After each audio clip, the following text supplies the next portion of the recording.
B, are you there? Present. I can hear her smacking on that. What is that? A up and go? Hell yeah, it's an up and go. What the fuck's an up and go? It's a Chocolate milk in a box. Yeah, Chocolate pretty much. milk in a box. So it's like, for us, what would that be like? I thought it was. Yoo-hoo? It's. I thought it was more like a protein kind of drink. Is it? No, it's. No, I don't drink. I don't drink them, so I don't know what they are. It's just milk. Okay. Fair. It's just milk. All right, B. You got the introductions today. Do it. Hi everybody, welcome to Zug and the Bug. I hope that you guys are all doing really, really well. It is so nice to have you guys here. Today we have a really wonderful and amazing special guest. We have Tankgirl. Please say hello to the podcast. Hello, podcast. She says, hello, podcast. And she is another amazing, exceptional, and wonderful role player that we have met on Wild RP. She plays a multitude of characters. Would you please, very, very much, introduce yourself to us and to the chat and the characters you play? We would love to hear. Hello, my name is Tankgirl. I pretty much only play FEMA Braithwaite. I do have a couple other characters that I occasionally go on. I have Gloria Banano, who's part of the DiCenzos. Kind about Gloria. Yeah, she's. Last time we saw her, she was burning down sheriff's departments and getting away with it.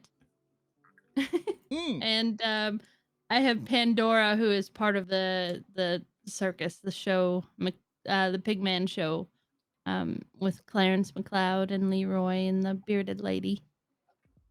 That's crazy. How did you get involved in that? I just, I don't know. Put together a whole. I want to do more McLeod and Pandora and Leroy, and it's a group of some of my favorite people, and we're being creepy and weird. I love it. I want to do more of it. And Vert. Oh yeah, Vert. Some of your favorite people, and then also my husband. Yeah. And then Verts is present. And we acknowledge that he's present. We have a very love-hate relationship with Verts on this show. Do you? No, I could tell. It's mostly hate. I can tell. He's my good friend, but he reminds me a lot of my brother, and that just brings out angry feelings in me sometimes. Well, but in the most loving, caring way. If that he makes is sense. the oldest brother of 4. He's got 3. He's got 3 brothers, so he knows how to. He has practice. Yeah, he has practice, and he's good. He knows how to argue. He does. He'll convince me of shit that is so not true. Yeah, I know.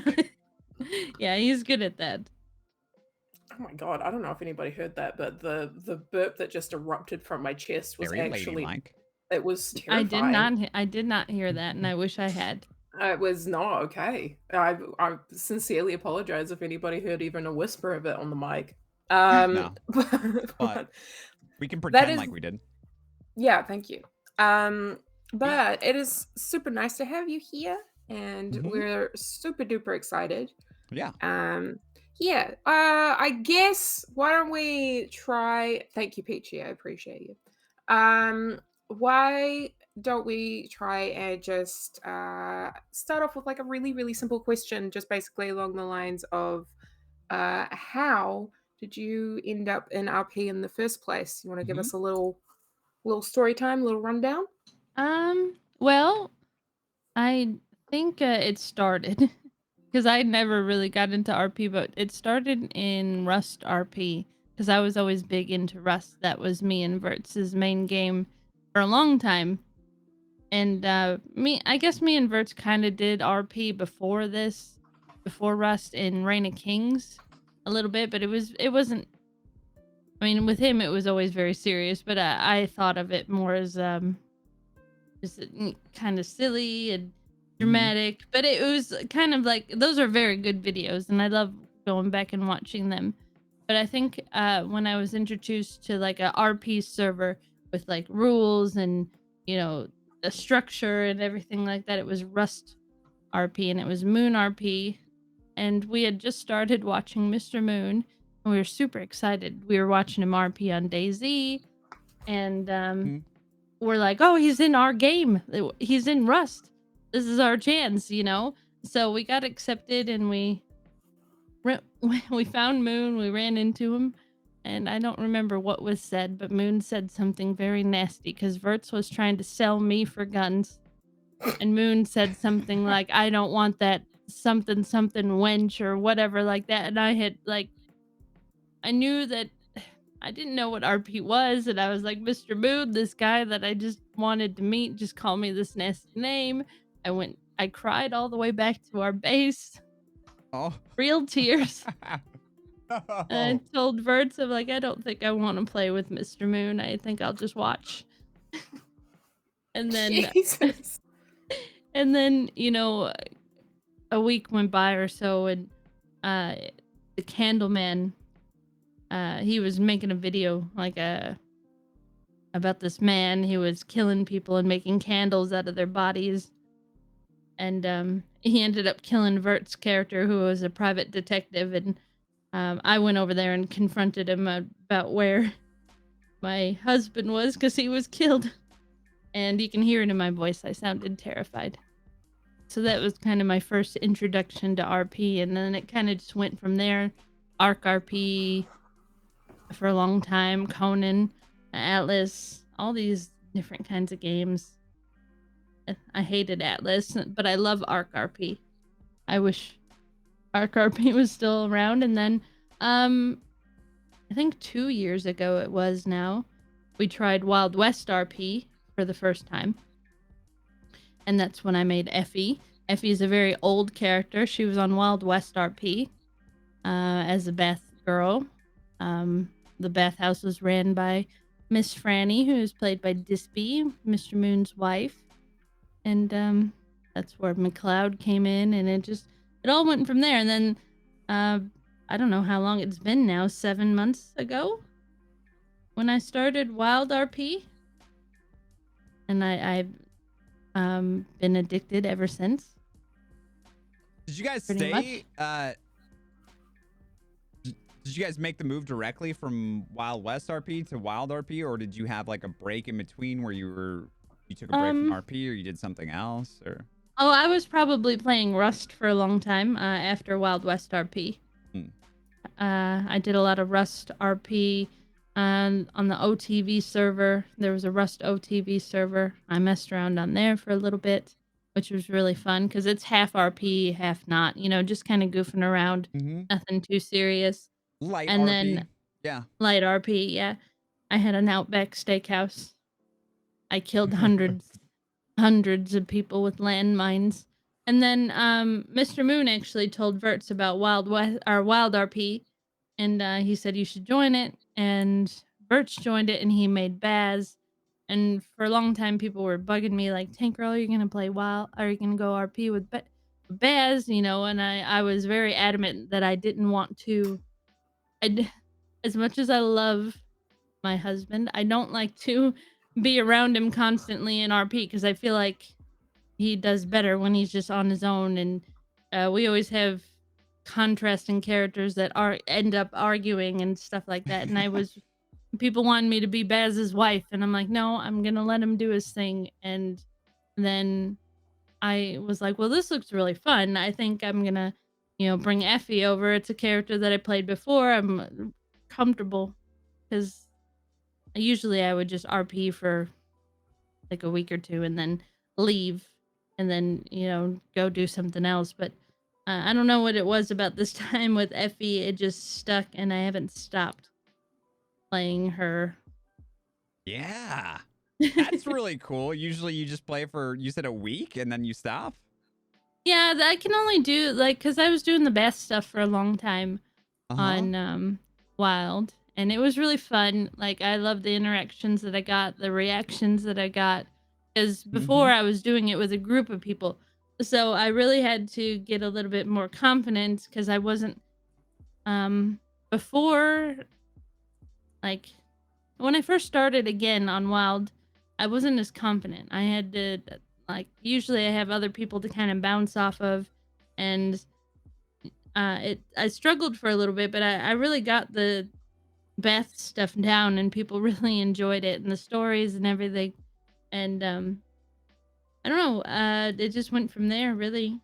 But I can only do the Beth so much, and people were coming back for like repeat Beths, and I'm like, Mhm. okay, I can't like I can repeat some of these stories on some people, but I can't. Like it's hard for me to make up stuff on the fly sometimes. And there was people that were coming back for multiple Beths, and I was like, okay, I can't maintain this for weeks at a Right. time. By So yourself. right. Right. Especially when you have such a niche sort of motivation, I guess, or occupation Yeah. for your character. It's There can be was a very limiting at times, I imagine. yeah, and there was a time when I had like 10 people lined up at the Valentine bathhouse, all wanting baths, Mhm. and I'm like, okay, this is a lot, and I'm not used to as you can kind of see now where Effie has evolved. I don't like to be in a bunch of RP like standing around. I like to be by myself. I like to have RP when I want RP, but in Valentine it was RP all the time, 24/7, and it Yeah. was exhausting. I completely understand that, yeah. Especially like if you're breaking into a new community, I find that being in large groups of people can be super daunting. Yeah. Like just recently, I started a new character and I'm going through the phase of new character weirdness Yeah. where it's like you kind of walk in and there's like all these people in roads, for example, like all standing around in a circle chatting, and you don't want to intrude, and you don't want to like inject yourself into RP where you don't necessarily feel like it's so hard to have like this sort of like organic ebb and flow initially with like where your RP character sits and interacting with just the people who make the places feel alive. It's very, very strange. And then Um it's go on. I was gonna say when I made Gloria, because Gloria is a GTA character. I forgot I did GTA RP for a little bit. Oh, nice. And Gloria is just she's wild. But when I first put her into Wild West or Wild RP, um I was nervous because Effie kept coming out in the accent because I've been Effie for so long, and it was hard. I was trying to get the accent, and I really needed the Chenzos to come over to me and like just be with me so I could pick it up. I couldn't do the accent right now if you'd asked me to. I can't do it unless I'm with them, and then I get in that mind. Yeah. I get in that mind frame, and then I was being really awkward and lonely on the outside of town, and then I decided that I wanted her to have some cigarettes. So I was in Valentine, and I walked all the way to the general store, and then I see Oglethorpe. I'm like, don't you do it, Trench. Don't you be a nice citizen and come over and ask if I need help. And then I see him turn around and walk towards me. I'm like, you best. And I just stared at him for like 2 minutes because I didn't know. I froze because I didn't know what to say or how to say it. I didn't know my accent. I didn't know who I was at that point. It's very true. The amount of times that I've talked to people where they're like, I have, oh my God, where they're like, I have like accent fear when they're first starting off with their Mhm. characters and they're doing an accent for the first time. Hmm. And it's like they want to interact with people, but they don't want to talk. Yeah. Because you don't want to do your accent in case it's absolutely shockingly bad. Hmm. Like, Mhm. I I I know from personal experience, like I had to try and do a French accent. I've never done a French accent Ooh before in la my la. life. Yeah, and literally Touch. yeah, Can we get a bit and it of was it? Let me get a taste. Let I me get did a a bit of taste it of on that French bread. Come on. You I putting did her a bit on of the it spot, on the Jesus. That's what I love to do. stream. What French? What? Wait, what do you love to do? French. French. French? Give me some French. Give me some Um. French. Oh my God! You put me on the Jesus fucking spot. Christ. What is wrong with you? You don't Okay. have to do it if you don't want to. Fine. Listen to this man. All right. Okay. How about do some Irish? Yeah. Oh, it's a Do lucky it. Irish of Oh, I got me lucky charms. Down, way down, fight. I can't. That's as good as I can get. Now you go. I hope to God Do you have that a there's dick no butt Irish on your in wall here. behind you? Oh yeah. Hold on. I feel It's like my- she moves every time she's on the podcast. Oh, I She's changed actually have recently. legitimately moved my whole room around and rechanged it. But yes, I went to a party, a dress-up party, a very long time ago. There's a As story the dick behind butt? this. No. You had to come as things beginning with A, and they didn't want repeat costumes, and I didn't read that memo until very late, and so I was like, I can't think of anything beginning with A that hasn't already been taken. So then I very stupidly was like, I'm just going to be an art curator. So I wore a beret and I carried around a small manila envelope filled with cursed artworks that I drew, and this was one of them. It's memory. It's my cursed dick butt that I drew. The cursed And dick so butt. yeah, and I Talk was about it in super French proud now. of it. Yes, this is my cursed dick butt. Is very beautiful. That's pretty good. That's way better than my Irish. Yeah, but it took me a really long freaking time to get there. And basically all it was me just hanging around fucking Chell and Grennig and a bunch of other people on their French characters. And I was like, it took me so long. Peachy does a good French character. Peachy? Anything's better than your Irish, hun. Thanks, Peachy. Peachy played a character called Fifi, and it was Effie's first friend, and it was Effie's first loss. She watched as Biggs blasted her in the chest with a shotgun right in front of her. It was traumatic. Jam It was jar. awful. Yeah, Jam Jar. How dare he? He killed Fifi. Murderer. Violent? It was very violent. I don't even. Oh, it was because she was talking back to him. He just blasted her. It was awful. Didn't Biggs used to be law? Yeah. Not on Wild West RP. He was not. Oh, okay. This was. Oh, It's this the same character, but ago. I don't. Yeah, it was a long time ago. Gotcha. Oh, okay. That makes sense. He might have been law at some point. I don't know, like his whole, like story or whatever. But I know at one point he was very scary and he was very much, bad. On Fam IP, he turned to the law. Oh, okay. That makes more sense. From what I understood, which is very little these days, I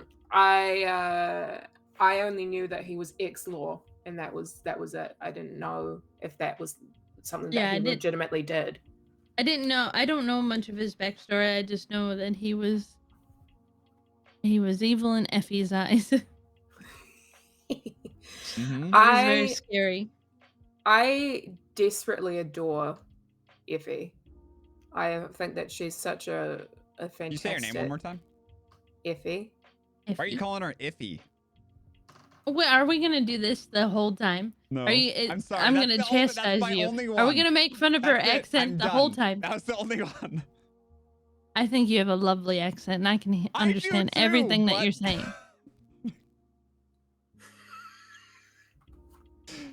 This was my life. Sorry. Listen, she interrupted a very serious scene of mine last night.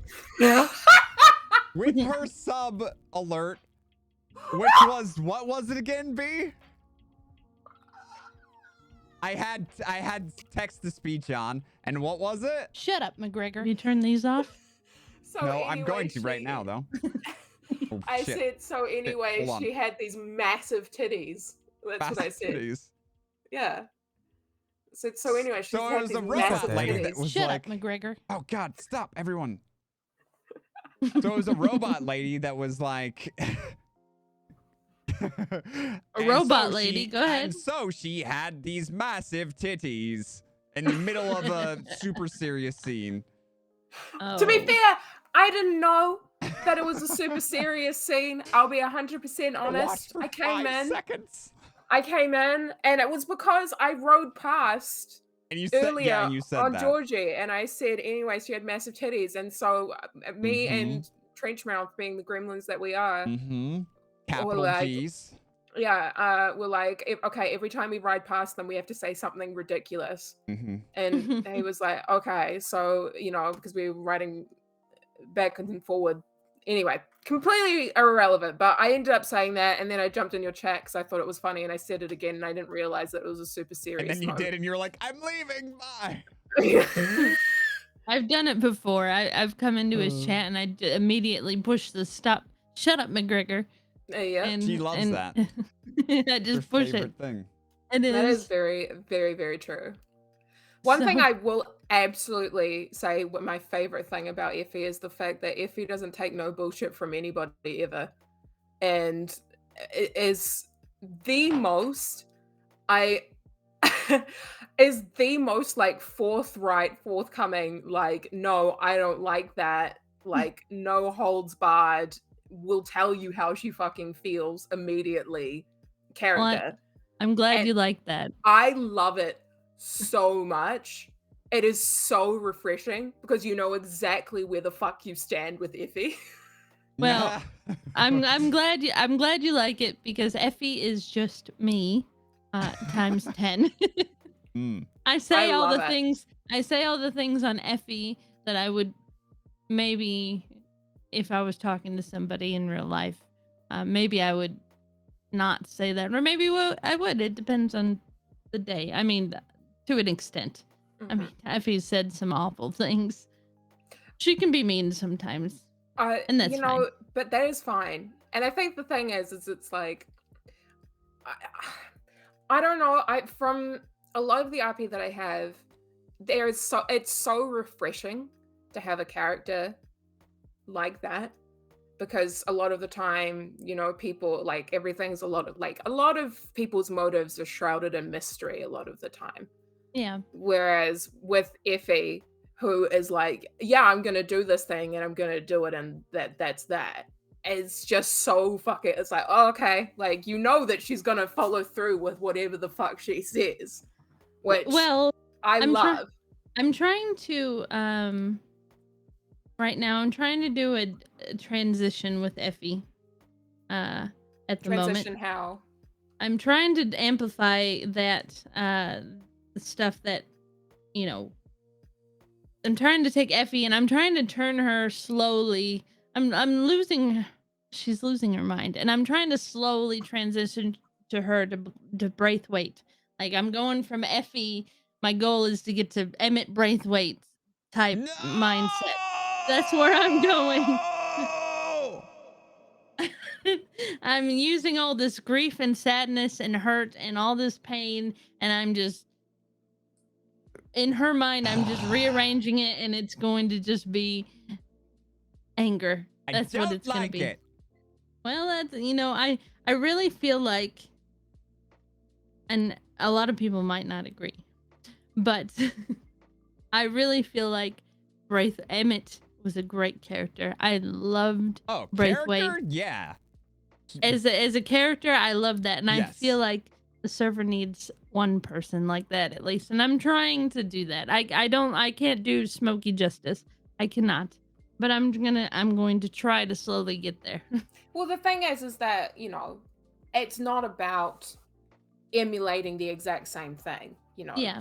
it'll always be a different thing. Mhm. Great to be inspired by something, but not necessarily to copy. And what's even greater is the fact that Emmett was an entirely different kettle of fish. He was like a very eccentric, very nuanced character that is very difficult to re-emulate. But the thing is if you head in that direction with Effie, that is super fucking cool, because it'll be really interesting to see how you will implement like parts of that kind of personality and make it your own, which I think is super fucking commendable as well. Like, I think that's rad. I'm practicing on Lucille. Oh yeah, that how so? I'm practicing all the gaslighting, all the condescending, I'm practicing it all on Lucille. I just hey Dinah. Yeah, Hi. a Dinah Divine's in gaslighter. chat who plays Lucille. Hi, Lucille. Hello. But I'm also, I've reined it back a little bit on her because I could tell that it was really, Lucille was just rolling over and taking it for a while. And I told her, I'm like, you need to stop and you need to tell me to stop. If you don't like what I'm saying, tell me you don't like it. And she does Yeah. now. She Yeah. tells me I'm going too far. Well, that's the thing, right? Is it's like it's so interesting with power dynamics, with like certain characters and stuff, where you can definitely run into characters which are like super moldable, because people have like designed them to kind of be Mhm. that way. That's what And Effie was. yeah, and then, people pick them up and then mold them into something else, and then they are like, "Oh, okay."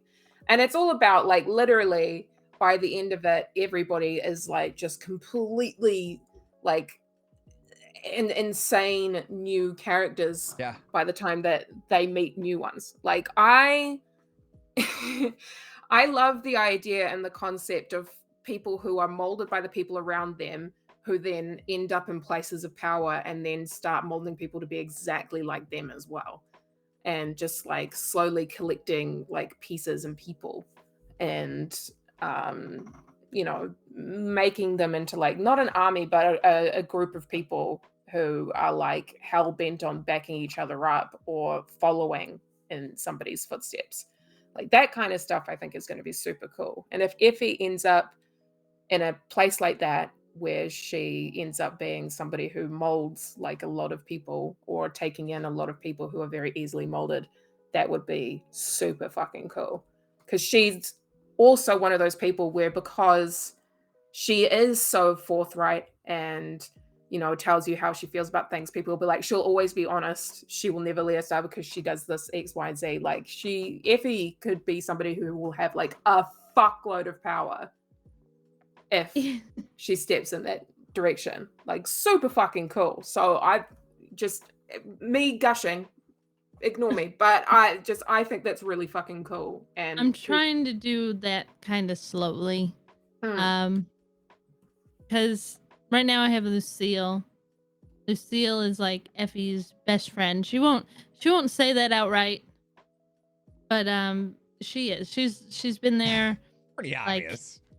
yeah. I mean, but I'm like, I don't know. Effie cares very deeply for the people that are around her, but there's very few of those people. McGregor's one of them, and he's on the side of the law, and he broke my heart today.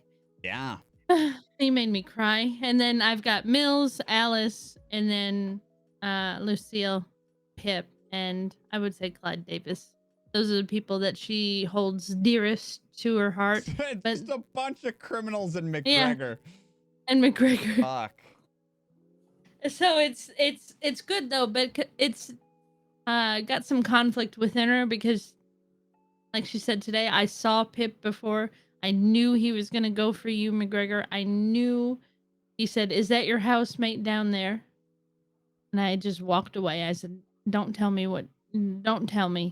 And Effie just walked away from it. But then she went home and she's like, he's going to kidnap him. He's going to maybe hurt him. He might kill him, and you didn't see this. It was off stream completely. I don't know if Dinah was streaming, but I was crying. I was in the house. I was crying. And she's like, she's like, I don't understand what's happening. And I told her, like, I think Pip's going to hurt McGregor or kill him possibly. I don't know what to do. I didn't even stop him.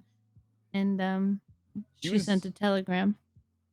Lucille was one of the first people on the scene. Yeah, because we were out I looking think she for you. followed the deputies over there. Well, we sent the telegram and we went to look for McGregor. I have no concept of what we're talking about. So McGregor, well, yeah, I've gotten off track. I can explain that really quickly. So McGregor got kidnapped by Pip, well, abducted, I should say, by Pip, and Pip did it because the law decided not to. Well, I don't know if I should say this. This might be meta for Tankgirl. No, he did it because the law wouldn't send everybody to Sissica. Right. because So- they wanted to go. They wanted to go to Siska to protect Kaniklo from another gang. And the law was like, no, we're not going to send you to Siska when you asked for it. So they said no. The outlaws who weren't captured found out about it. And they were like, fine, we're going to get you then. And Pip abducted McGregor. And then he abducted McGregor and fucked him up. And I guess Effie May saw, like, could have stopped it. Decided Yeah, I not could to. have stopped it, but I didn't. And- And yeah, it affected her badly. And then today, McGregor, Effie, and Lucille were on this little adventure, and I just said, because Effie had just done something bad previous day. Well, 2 previous days. Turned Am I- herself in for something bad the night before. Am I allowed to meta and do what do I do Yeah, here? absolutely. Well, you I can. already know Okay. about it because I was there. Yeah. Okay, well, okay, so Lucille and Effie went on a mission in the desert to kill Peter Gray, and they found him and they tried to kill him. And we turned ourselves in the next day. And then today we were on this little adventure with McGregor, who was on morphine. And there was Morphine a point, McGregor. yeah, there was a point where Effie was like, "Are you mad at me for what I did to Peter Gray?" And he stopped the car and he said, "I forgot you did that. I can't be hanging around with you. I'll get in trouble." And it fucking broke my heart. IRL and in character. I'm like, I'm gonna go. And It I was really made sad. Lucille take her home. I played really, really sad music. And Did ya? I did. I played really, really sad music. And then I rode him all the way out to what he was going to do anyways. And then on the way back, I was found by people because you probably went back and McGregor's friends were like, hey, we got a telegram from McGregor saying he was with you and he's high on what's going on? I just love the fact that she was like, I was so desperately sad, I cried, and you're I like, was like, I played really sad music. music. I've just found one thing I found I out did. about myself in this RP is that I am just able to cry like that. I am ready to cry. You want to talk about emotions? I had Oh, no hell yeah. idea. I had no idea. Well, like I guess It was I good. cry at movies Have and you been stuff. labeled an emotional terrorist yet for crying? Yes. Oh yeah. But she is. Yeah. But then we had a really good scene because like Sparks on the way back was like, you should probably talk to Effie. And he was like, oh yeah, no, I didn't mean to say that, blah blah blah. And we got back and we were on our way to send a telegram to her, and she was standing there in the telegram I was office. sending a telegram to you saying, "Get out of my Get manor." out of my manor. And then we had a short scene where did not get through to Effie, and she was like, get out. And then you went to go find your horse, and Sparks was like, go help her find her horse. I was like, oh, that's a good idea. And then we had another great scene where Yeah. McGregor, I think that was a good scene. I think he got through to her. I hope. I don't know. Yeah, I think McGregor did, but it's like Effie's so conflicted all the Yeah. time. Like she's just tormented. It's awful. Well, It's hard for yeah. me to play her sometimes, especially after Braithwaite's death. It was very hard for me to play Effie. Are you one of? I mean, I'm speaking purely, but are you one of those people who, you know, Speaking when purely like here, by the way. speaking purely, I.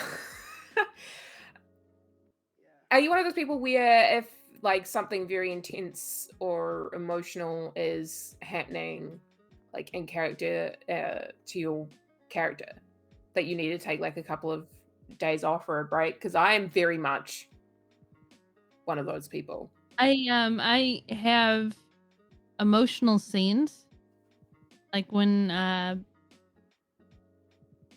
don't know. I had an emotional scene with McGregor when he told me that Braithwaite died, and then we buried him, and then I went and shot Baz.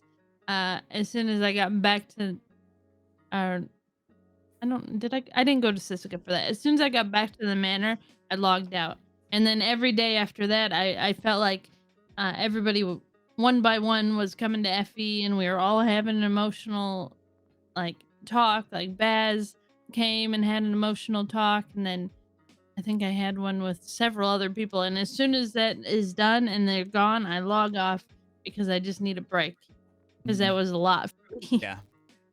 That whole there was a point from Banks's death, because right around Banks's death, I don't know if you all know this, but Effie had a sort of friendship relationship with Banks. Yeah. And around Banks's death, I had experienced IRL loss, and it was particularly hard for me at that time because I'm in Australia, and I've lost 3 people in the past 2 years, and that particular loss right around Banks's death hit me really hard, and I couldn't go to America to be at the funeral. So I was already like internally dealing with that and using RP as a way to like escape, into, Effie's mind.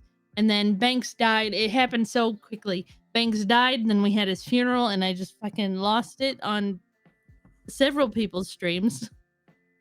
And I was crying like real tears at this funeral that I was supposed to be like in IRL, but I was in like RP having a funeral, and that messed me up for like a week. It was hard. That was that then, and then people just started dying. They wouldn't stop. Yeah. It was awful. Yeah, I'm very, very sorry for your loss as well. That's awful. I'm very sorry about that. It's all right. It's a weird thing to say because Smokey didn't know it at the time because I'm not gonna say, hey, like I just had this loss and we're hanging out in this RP game as, fake husband and wife, and you're really helping me out. Like, I felt weird saying that, but he did. He didn't know he was helping me, but he helped me. We became really good friends through our RP, and like RP crying about like a RP character that my character was close to, crying about that in game helped me. Like in real life, it was kind of cathartic, if anything. Yeah. And that might seem weird, but it No. helped me in a way. Not weird at all. We've had a few people now say that crying for them in RP has been something that's been really, really helpful for them. Makes RP complete can be sense. healing for sure. Yeah. It definitely did. It helped me a lot, and especially the people that were around me that were helping me, even though they didn't know it. I don't know. It's been a roller coaster, but now I cry at the drop of a hat. It's awful. It's no, that's magical. Shit. I mean, I know, speaking from personal experience, that for a really long time in my life, I really struggled to cry. I couldn't do it. I was a very emotional person, but I couldn't cry, and it was very strange, and I felt like there was something wrong with me. And then I got into RP, and I don't remember exactly what happened, but I think You my saw how character good looking McGregor was, and you were just brought to tears by that chin. I understand. She is having a moment, okay? Shut up. Shut up, McGregor. Listen, Oh, wow. Really? I can do it without spending points. Yeah, see? Unfair. I'm charging you 1,000 points for that. But yeah, and then I remember I cried, and I was like, oh shit, like that was so cathartic, because I just didn't think that I had the ability to. And then when I did, I was like, oh my god, this is actually really fucking nice. Of course, though, like, I don't necessarily think, and I'm putting a PSA out here, right? Okay. Don't use RP entirely as a sort of therapy. No, not entirely. Don't do that. No, Um, well, okay, like nobody's a professional here with that kind of stuff. I think what you're saying is don't escape entirely from your life into a video game, whether it's RP or not, right? yeah, exactly. I think that like Hank said, like you can use it to maybe feel some things, and it might feel a little safer because you can disconnect from those feelings by saying, oh yeah, this is fake and this isn't me.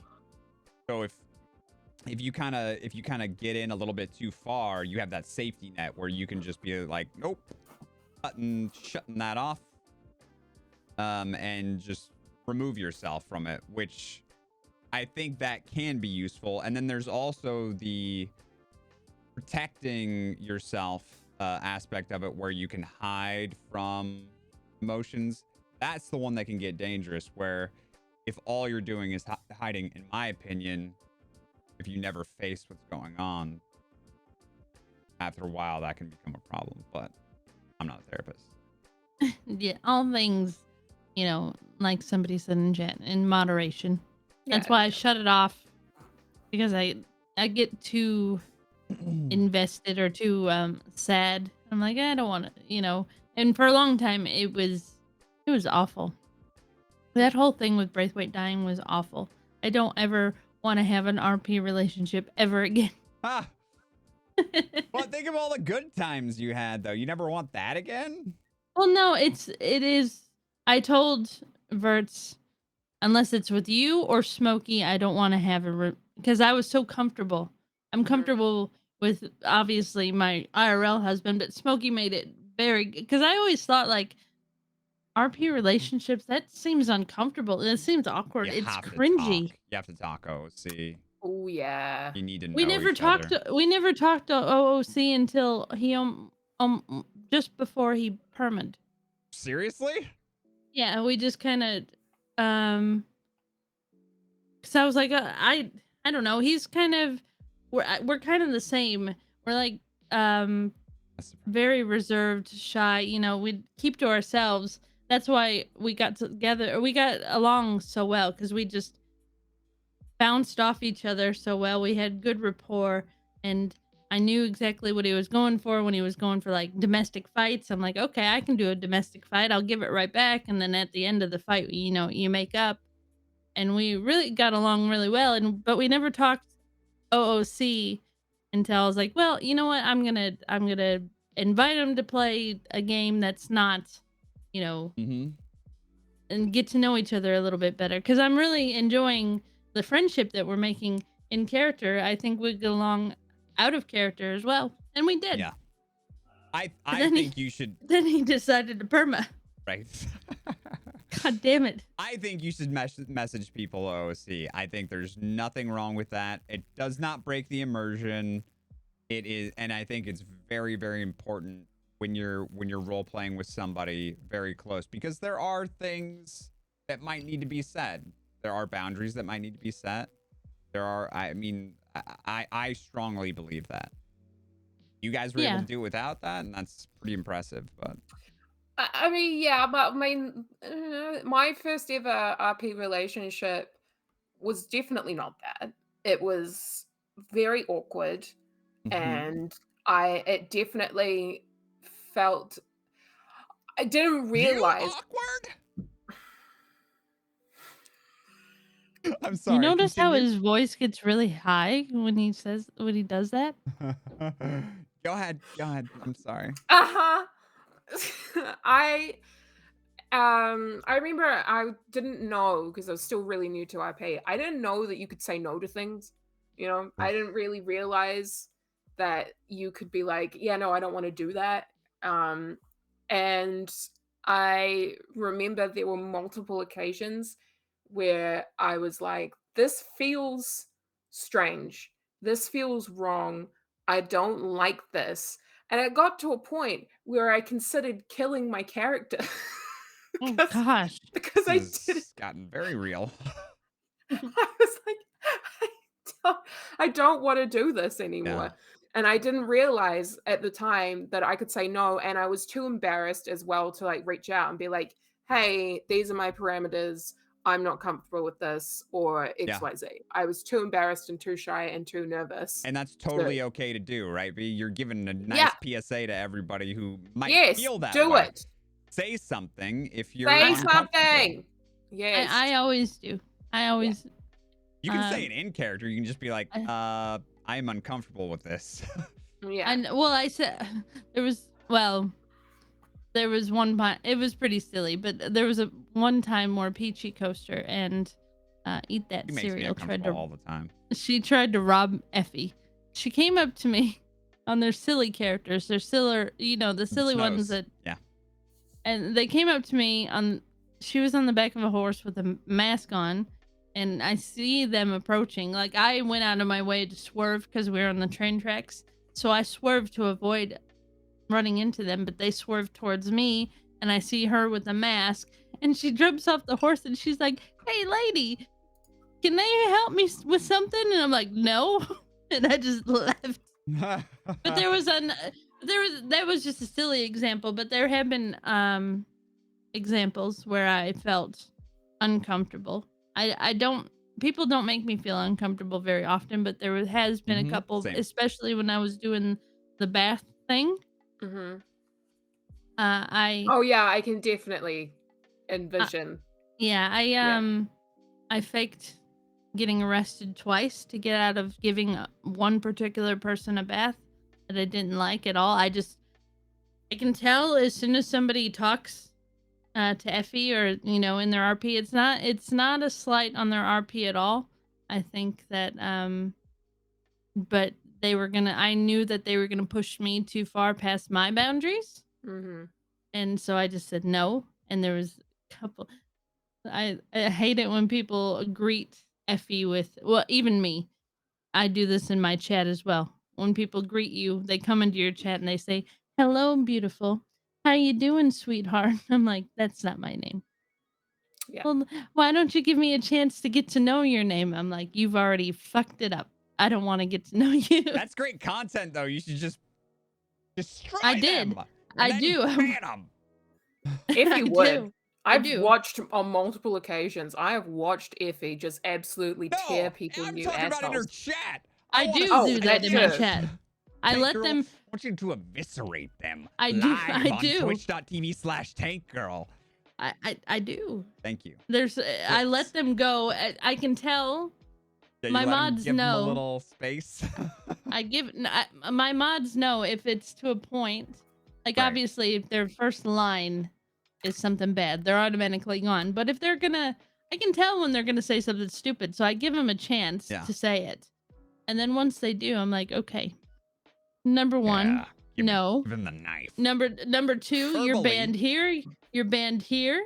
You're banned in Vert's chat. You're banned in Mr. Moon's chat. You're just banned I love everywhere. when you did that in my chat. You're Someone you're came fucking in. gone. I arrested Moon because he left the server and then we solved the crime while he was gone, and he came back and we arrested him for it, and some nerd from his chat came in and was like, You're gonna come in here and perma Tommy just because you want some viewers? yeah, he said, why are you even arresting him? You're just ending his story? Oh, I get it, 100 views. And I look Tankgirl over was there and like, I'm just like, nope. He's banned in Moon's chat. He's banned in Bert's chat. He's banned in my chat. Ban him here. It was beautiful. I fucking loved it. I don't like it. You're gonna pull some Yeah, bullshit. that I was don't shitty. put up with it. That was shitty. I support that decision. I've tried to get a Discord made so I can just put in there all the names of the people that are just shitty and just ban them everywhere. There's a mod Discord for Wild, I think. Is there? And I think they talk about stuff like that. I would like to be a part of that. Yeah, I can reach out to a mod in someone's chat and see. But anyway, the blacklist. the blacklist. Wild RP Black. Unofficial. What else do we talk? Can we talk well, about? it's almost time for the question. Do you want to ask the question? I'm going to quickly go to the bathroom. Yeah, you do that. You should. I'm going to go pee. Okay. It's going to be really Hey. fun. I'm going to have a really good time, and I'm glad that everybody knows that I'm about to go pee. Just so weird. I don't know why You I think chose that- her as a You think co-host. that's weird? My mods take count every time I go pee in my chat. They It's really? up to like 200, and every time they add it again, everybody thinks that that's how many times I've gone In that stream. Like, you should see a doctor. Yeah, they're upset. Okay, so the question, we've changed it since Okay. Bert came on the show. It used to be, what character would you bang? But we found that people find that question uncomfortable for some reason. I don't It know is a why. little uncomfortable. So now it is, what is your biggest roleplay pet peeve? That's a difficult question. Because you said last time it was the thinking about food thing, right? I said my least favorite is when people are like, I'm thinking about tacos in my head because they're eating tacos for dinner. Like, that is information I don't need to know. You could just say that you're going to take a pee, or you don't even have to say anything. You could just come back 10 minutes later and be like, oh, sorry, I spaced out there for a minute. Yeah. Gosh, that's hard. Oh, you know what it is? I just realized just now. When people come up to me and they say, I've killed 37 people. I'm an outlaw. From back home, I'm Oh, severely yeah. wanted. They, I'm like, what the? Are you? Why are you telling me this? You don't know who I am. Why the are you telling me? overshare when you Yes, first the meet someone. overshare. Yeah. Like, tell me, like, sure, if you want your character to be this badass outlaw who's killed Right. 127 people, Right. fine. But don't tell me that the first time I meet you, because then I just don't take you seriously. I'll Right. just make fun of you for it, and I Yeah. feel bad. Like, oh yeah, you Don't killed feel 20, bad. 100, That's how you 120 react. 127 people, and you're just gonna tell a stranger that you did that. Gloria almost came out just then. And it's like, I don't know. I hate that kind of thing, because I think people want to make a cool character, a cool badass character, but they want to do it all at once. But the best part Yeah. is making that the story Right. instead Yes. of just being it. Every badass on the server has humble beginnings.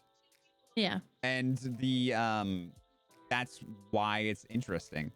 Because they have a past that's interwoven with other characters' stories and stuff like that. And they actually have talked about that whole thing of being like, yeah, where I'm from, I've killed blah blah blah. They've talked about that, and they've said like, you shouldn't be doing that, because it puts law in a very awkward position. Like, should we just ignore that you're like a mass murderer from Right. You've just killed you just 200 admitted people? that you killed 50 people from New York, and we're just supposed to not send you to New York in chains? Right. And it does put everybody that you come across as, it's just an awkward encounter. And then on top of that, I also agree with people meeting you for the first time and telling you their life story. There's some characters who can get away with that, and those are weird, goofy characters that are like, hello, my name's Otis. My mama abandoned me. Like, that's Yeah. okay. But when someone comes up to you and is like, hello, person I just met. My wife died last year in a terrible accident, and I blame myself. Like, it's just... I lost my whole family to Yeah. a house fire, Right. and now I'm here and I'm looking for work. It's just Do so you know weird. where I should go? No one would say that. No one would say that. They'd just be No. like, I left my old life behind and I'm trying to start fresh, you know? And then later down the line, you get to know them, and then you get a little piece here and a piece there. That's life. So, and role play is emulating that. So flow character Well, reveal so much better. Exactly. it is. It really is, and that's. I haven't had any expectations with Effie. As far as like, I have ideas and things here and there of what she could do. There was a point in time where she could have ran away at the altar at her wedding with Banks, but then he fucking died. That was a Yeah, consideration you that I told me had. about that. Mm. There was, I don't know if you guys know this, but um, I had Let's that give that first bath backstory. Can we give that backstory a little bit so people who maybe don't know can with understand? Because Banks. that was like a big deal. Like Emmett Braithwaite, which is the person you were gonna marry, Right. I has a wasn't gonna. dark past. Yeah, he did. And And was a sheriff, and he's like, "Hey, I can help he you." said, you need, because Emmett confessed to Nelson's murder. He Mhm. told Joe Jackson about it, He did. but he didn't tell Effie that he Right. did that. Mhm. That was the only secret that he ever kept from Effie. That was the only one, Nelson, because he thought Effie would run away from him. And Banks took her to the woods and he sat her down and he's like, just like grabbing her by the shoulders, like theoretically, and saying, "Your husband killed somebody. He killed his ex-wife. He's lying to you. He confessed to it." And I just said, "No, you're just, trying, you're miserable. You're trying to make me miserable." And Mhm. we had this whole big scene and he said, "I'm going to be at your wedding. I'm going to be at the altar at the end of the aisle, and if you change your mind, I'm going to be there." And I don't, I'm so glad it didn't work out that way, but there was a moment, cuz I always sit and think about what I'm going to do, like when I'm presented with these little things. Right. And I thought about, what if I did do that, because that would provide a lot of story for Smokey and, but Everyone. for everyone. But then I was like, well, then of course Banks died, but I think ultimately I decided that no, I think it's better that Effie is the only one that actually listens to what Braithwaite has to say. She sits down and she really listens, Mhm. past, like, through the madness and through everything. She sifts through it, and at the end of the day, she gets what he's saying. She was the only one that did.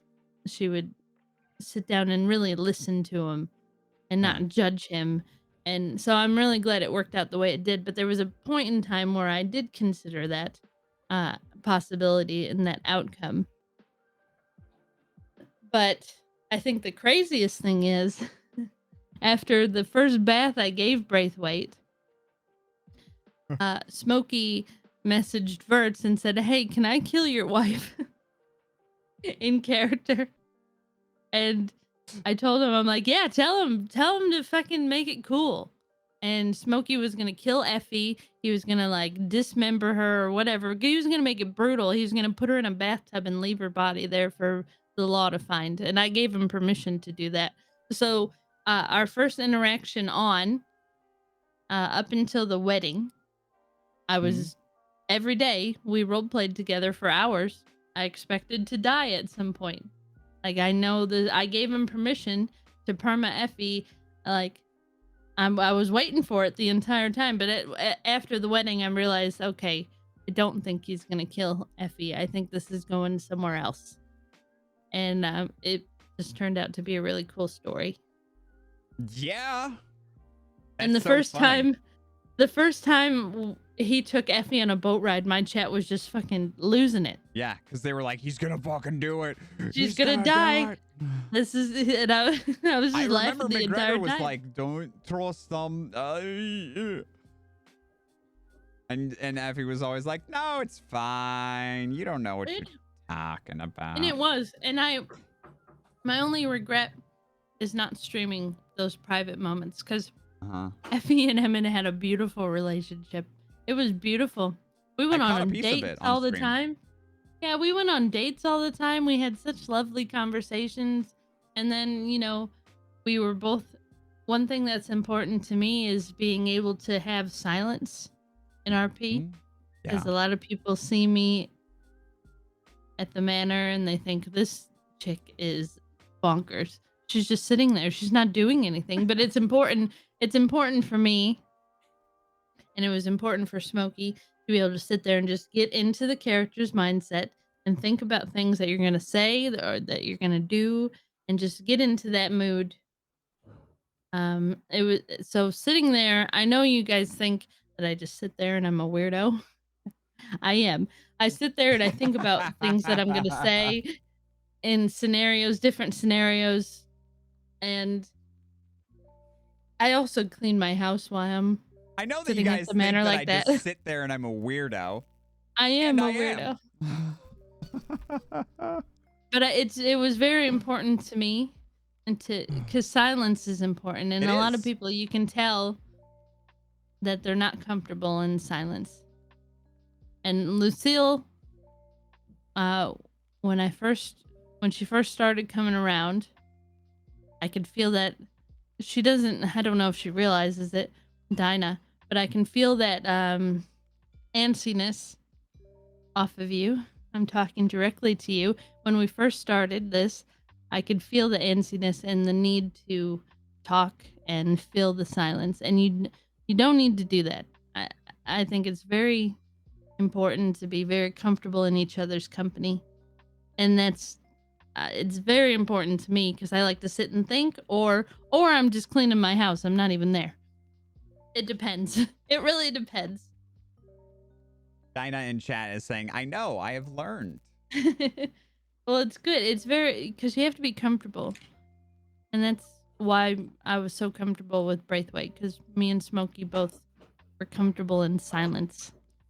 Yeah, because you were doing the dishes and he was doing his laundry. He probably Across the was. planet. He probably was. No, he was. He was always thinking of different ideas and different things that he's gonna say. I don't know exactly his methods, but I know that he would ask like advice from Effie, and sometimes it felt like he was asking Effie, but I felt like he was asking me advice. You know what I mean? And Sure. I don't know. It was fun, and it destroyed me when he killed him. It was my It was buddy. good though. And I think that It was good. That whole story was great. yeah, it was all of that was very well done. But It at was the some right points, time. it was. But at some points, like I still like get really sad. I'll go to different places. I went to a place that we used to sit with Lucille, and just I'm like, I want to go. I'm sad now. I've just ruined my mood. Can we dig him up, please, and just shock him back to life? But most of the time, I'm fine. Zombie It's Emmett very- incoming. It's a zombie Emmett. That's Hi, all. Hi, B. That was a long P. I I don't mean got to comment. distracted. And no, you didn't change your clothes. You changed your hair. Did Yeah, something. no, I got very distracted. There's a helicopter flying around on the street. I went outside and I was like, what the fuck's going on? Some kind of drug bust happening down the end of my street. So Huh. that's really, Okay. yeah, so that was really interesting. So there's like a whole bunch of police cars and police dogs and a police helicopter. Well, that's interesting. So I got very distracted. That's okay. The answer to my question the answer to the question was I don't like it when people come into the RP and automatically say, "Hey, I know we just met, but I'm a badass and I've killed 200 people back home and I'm on the Billy run." Badass. Yeah, from the law. I'm on the run. Hmm. I'm over this. I'm over You this. see I this come man back. in chat? I'm over this. I come into chat, immediately being attacked. Oh. Immediately Bert being just attacked. said typical New Zealand. Husband, can you please come into my office? I'd like Uh-oh. to speak to you. Oh shit. I'm excited for that. Can we Also, hear this? Hanny, listen, how did they not arrest you then, B? Listen, okay, I'm just very good at getting away with my crimes. She Serious. distracted. I can sense him. I can sense him behind me. Will you Is it stop him? picking on B? I'm trying to have a podcast. It was a joke. That was a squeal. I know, I can hear my headset. My God. Listen, why does he have to pick on me all the time? I don't know. Why do you You're pick on an her? easy target. I don't know. She's New Zealander. What can I tell you? It's not that. It's not like rocket science. She knows why. All right, go This on goes your back get through on your millennia. go on your kangaroo and That's go into the true. other room. Millennium long struggle. I'm just here to be ruthlessly bullied by many, many people, I believe. I will never bully you. Thank you. Thank you, I bully Tankgirl. I you. appreciate you. On. You You literally, at any given opportunity, yes. But the How dare you content. even sit here and try to deny it? How So- dare you? So I don't know how this works. Uh-huh. What? But I had something that I wanted to share because I don't know if you've ever seen this scene. If you want, I don't Yeah, know if we watch we can things do it. together. Yes, We can please. watch things. We love watching You have scenes. to send it to me. Yeah, I'll send it to you. Because one of my favorite moments after Braithwaite Permit was the scene with my husband after I shot Baz in the knee. So He made a big fucking fuss about his knee for a long time after. Oh, but that was great. Here's a permanent injury. You never Yeah, got it over was. that. Nope. So Braithwaite, it happened very quickly. Braithwaite, they found Braithwaite's body. McGregor brought Effie, told her, we buried him. Her immediate emotional response was anger. So she knew that the last people that he was with was Jack Kettleman, Baz, and they were going to do a bank job. So her immediate response was anger. She's going to the ranch and she's gonna shoot somebody. She was gonna shoot Baz in the knee and make him hurt. She didn't want to kill him. She just wanted to hurt him really bad. Right. And me in that moment was hoping that Oglethorpe or Jack Kettleman, whoever was there, was gonna shoot Effie, and I was actually gonna perma her at that moment because I was sad. That's how sad I was. But then it was a couple days later. So this scene is Baz taking a necklace that Nelson had given Jack Kettleman as payment for helping her organize Braithwaite's death. And Baz fought really hard to get this necklace from Jack to give to Effie because he thought Effie should have it, not Jack. So, this is it. We can watch it now. Oh, can I hit play now? Okay. Yeah, you can hit play now. Sorry.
God, now's not the time, dude.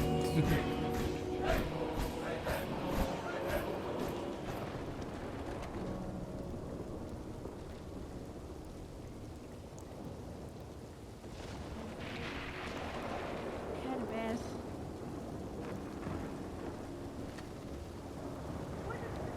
Uh-oh.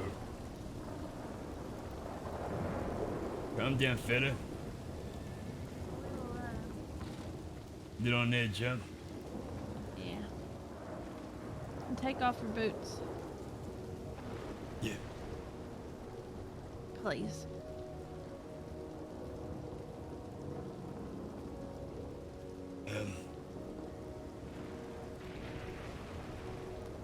Hey,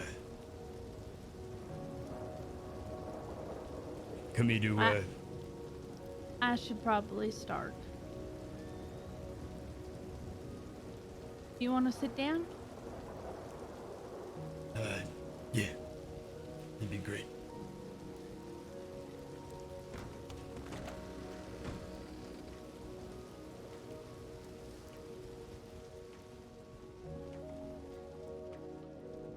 I suppose that's my fault.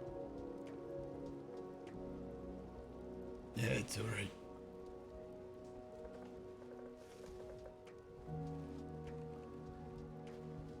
And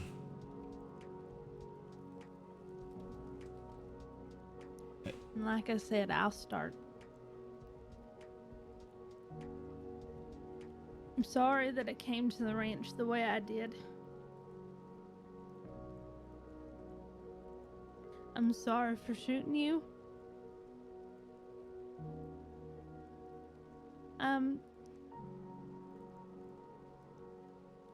You were right, that's not me.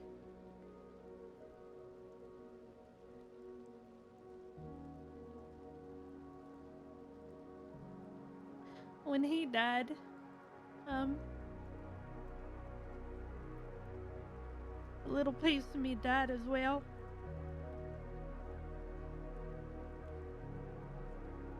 But I've had a time to think about it. And I spent a lot of time talking to Emmett. I spent a lot of time with him. And I can't justify all the things that he did. I can't justify the shootings and the stabbings, but I can understand why he did the things that he did. And I spent a lot of time talking to him about those things and those feelings of anger and those outbursts. And I spent a lot of time trying to prevent him doing it in the future. And I gave him a gift. I gave him a knife not too long ago after he stabbed Jack. And the knife was etched with, "Angry people aren't always wise." And in one single day, as soon as I buried him, I went and acted out of anger and I shot you.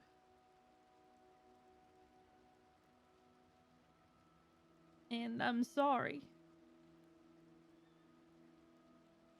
And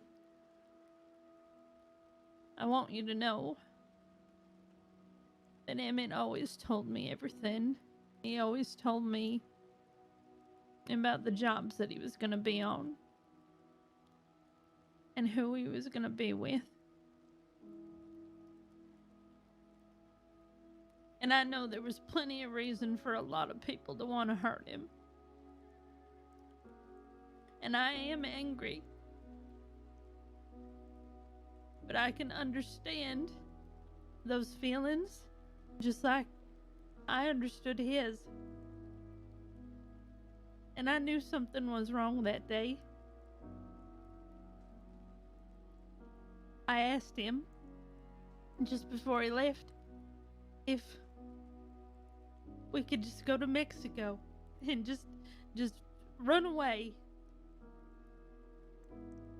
And he said, Effie, this is our home, and we have to stay here. And I have faith that this is gonna go well.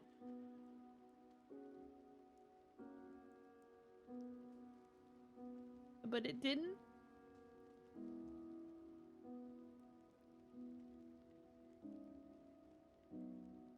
I don't know who killed Emmett.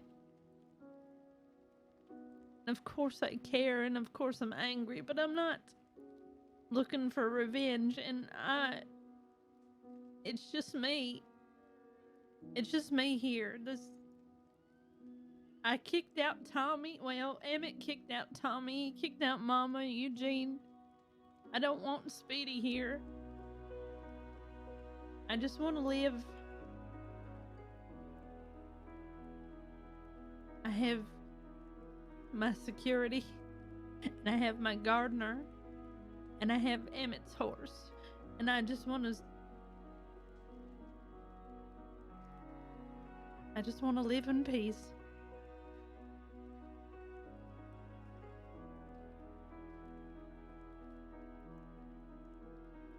And before you say what you were gonna say, do you remember when Deputy Hart was burnt? Yeah. That fella burnt his face. Yeah. Well, there's a lot of books in this place, and I made him a special cream for his face, and I was thinking about it, and I read a few books, and I made something for you. And I ordered something special for the pain.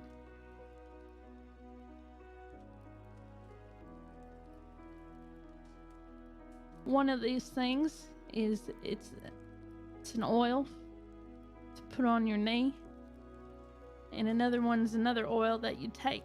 I left you some instructions and things like that.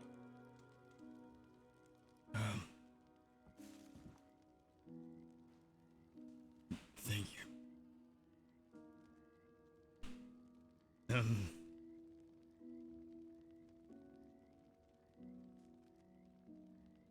There's not much that I can say, but get up here.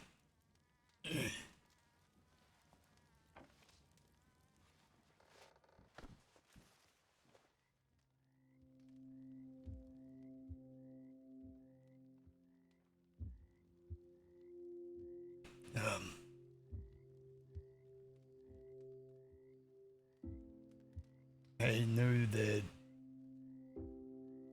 you're grieving, and nothing I can say is gonna make that any better. But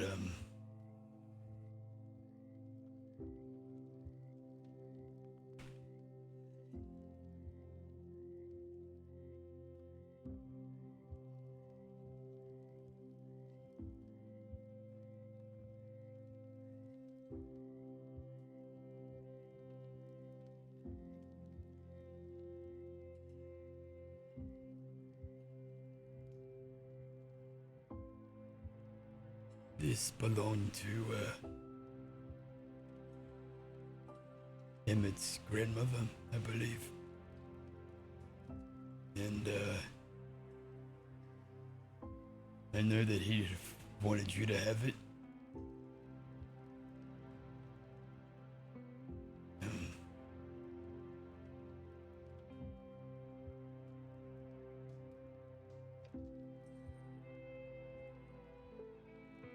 I'm sorry for your loss. And the last time I saw him, he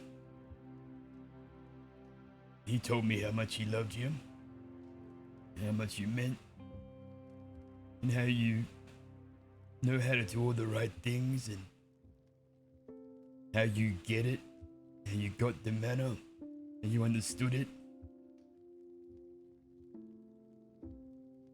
And I'm sure he want you to continue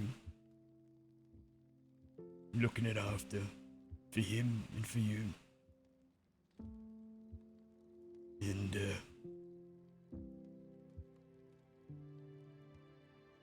as heated as things got between me and him,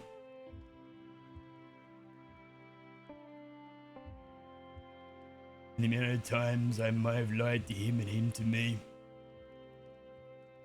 when we looked eye to eye and he told me that he adored you, I knew that he spoke the truth.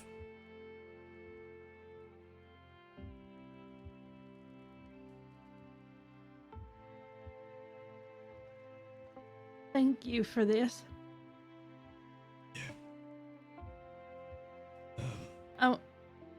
I want you to know, since we're being real honest with each other,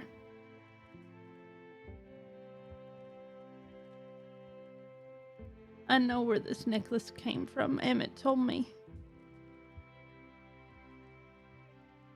He told me he gave this necklace to Nelson.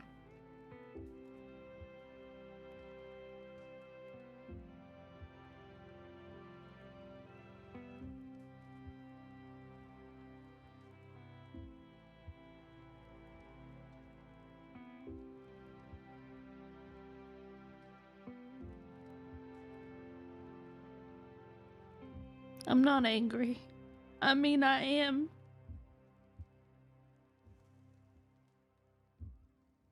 But I want you to know something. Emmett wasn't a monster.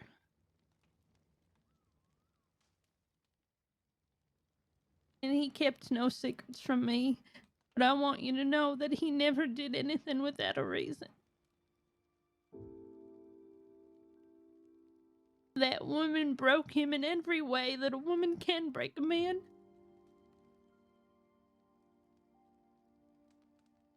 And I was fixing him.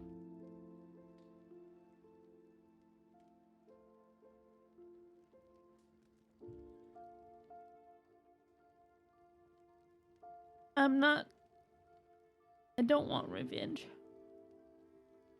Thank you for bringing this to me. I appreciate that. Yeah. Before I leave, I'd like to pay my respects, if you wouldn't mind. Sure.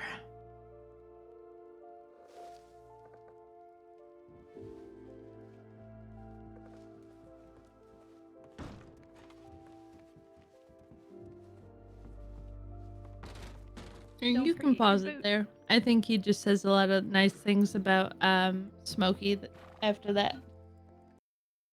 About Smokey? Yeah. Okay.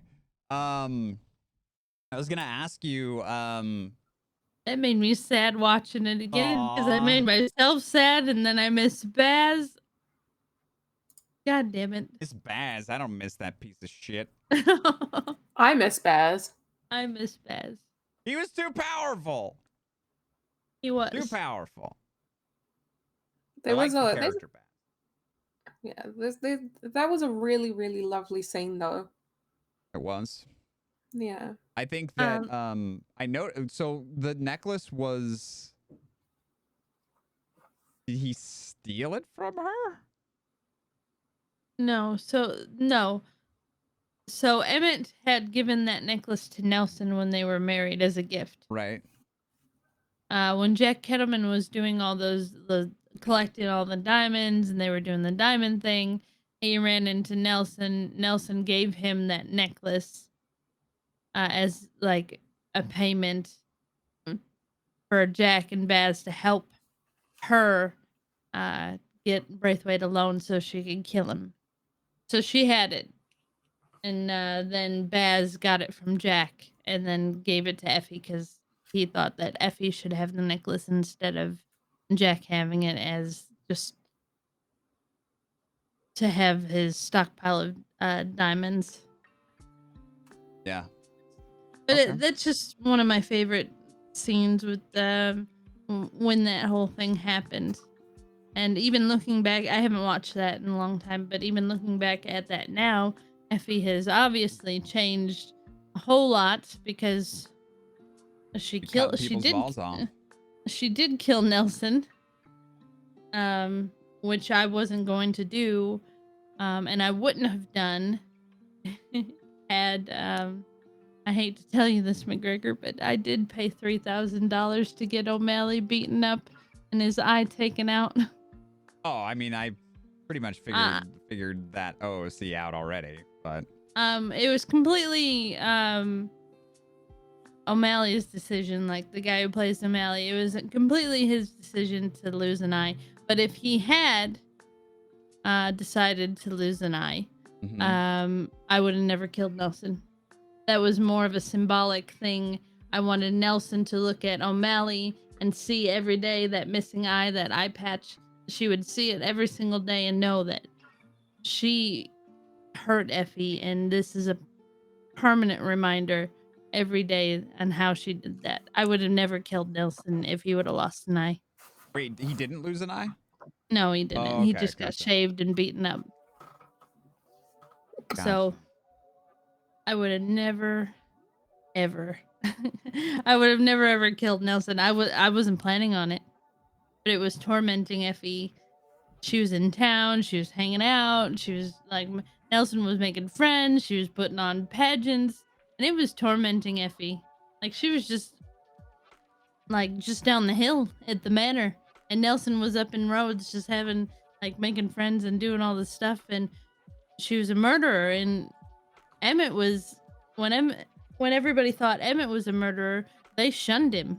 They treated him badly, but she came back to town. Everybody was glad that she was alive. Obviously, in Effie's eyes, they should have shunned her too. She's a murderer. You know what I mean? But some people celebrated what she did, and that really pissed off Effie. It really did. Well, it fucking would. Like, why? When obviously she didn't. Nelson didn't deserve to get shot for wanting a divorce, but all this stuff built up. Murder's murdered, regardless of why it happens, and some people just get treated nice when they murdered people. Like Effie said today, I'm a murderer. You shouldn't look up to me. I'm a bad person. You know what I mean? Mm-hmm. But Absolutely. I think that kind of dilemma is great. Also, on top of that, it's really, really holding that guilt, I guess, or because killing somebody, it's a big fucking deal. It is. it is. It is a massive fucking deal, and I think Mhm. a lot of the time it gets underplayed a lot. you know? Yeah. Oh, yeah. Uh, yeah. It does. Effie thought about killing Nelson and not killing Nelson. Like, I literally, out of character, in character, thought about it a lot. Yeah. And when I finally did it, Effie didn't feel bad about it. She does not feel guilt. She does not feel bad. She actually felt a lot better afterwards, because she felt like she was trapped. Like, she was already in, like, solitude, but she felt trapped in that solitude. She didn't feel it. Now she goes in and out of town, she does whatever, but when Nelson was running around Rhodes, and then especially when she found out who Nelson was, because she didn't know what she looked like for the longest time, when she just felt like, I'm stuck here. I can't go into town because all these people are telling me I can't hurt this woman, but I'm supposed to look at her just walking past me and not do anything. So for a long time, she felt really trapped in, like, her grief and all that. And I think killing Nelson, which Tassara is great for letting me do that, but it really made her feel a lot better, which is an awful thing. It really shouldn't. She should feel guilty, but she doesn't. Yeah, absolutely.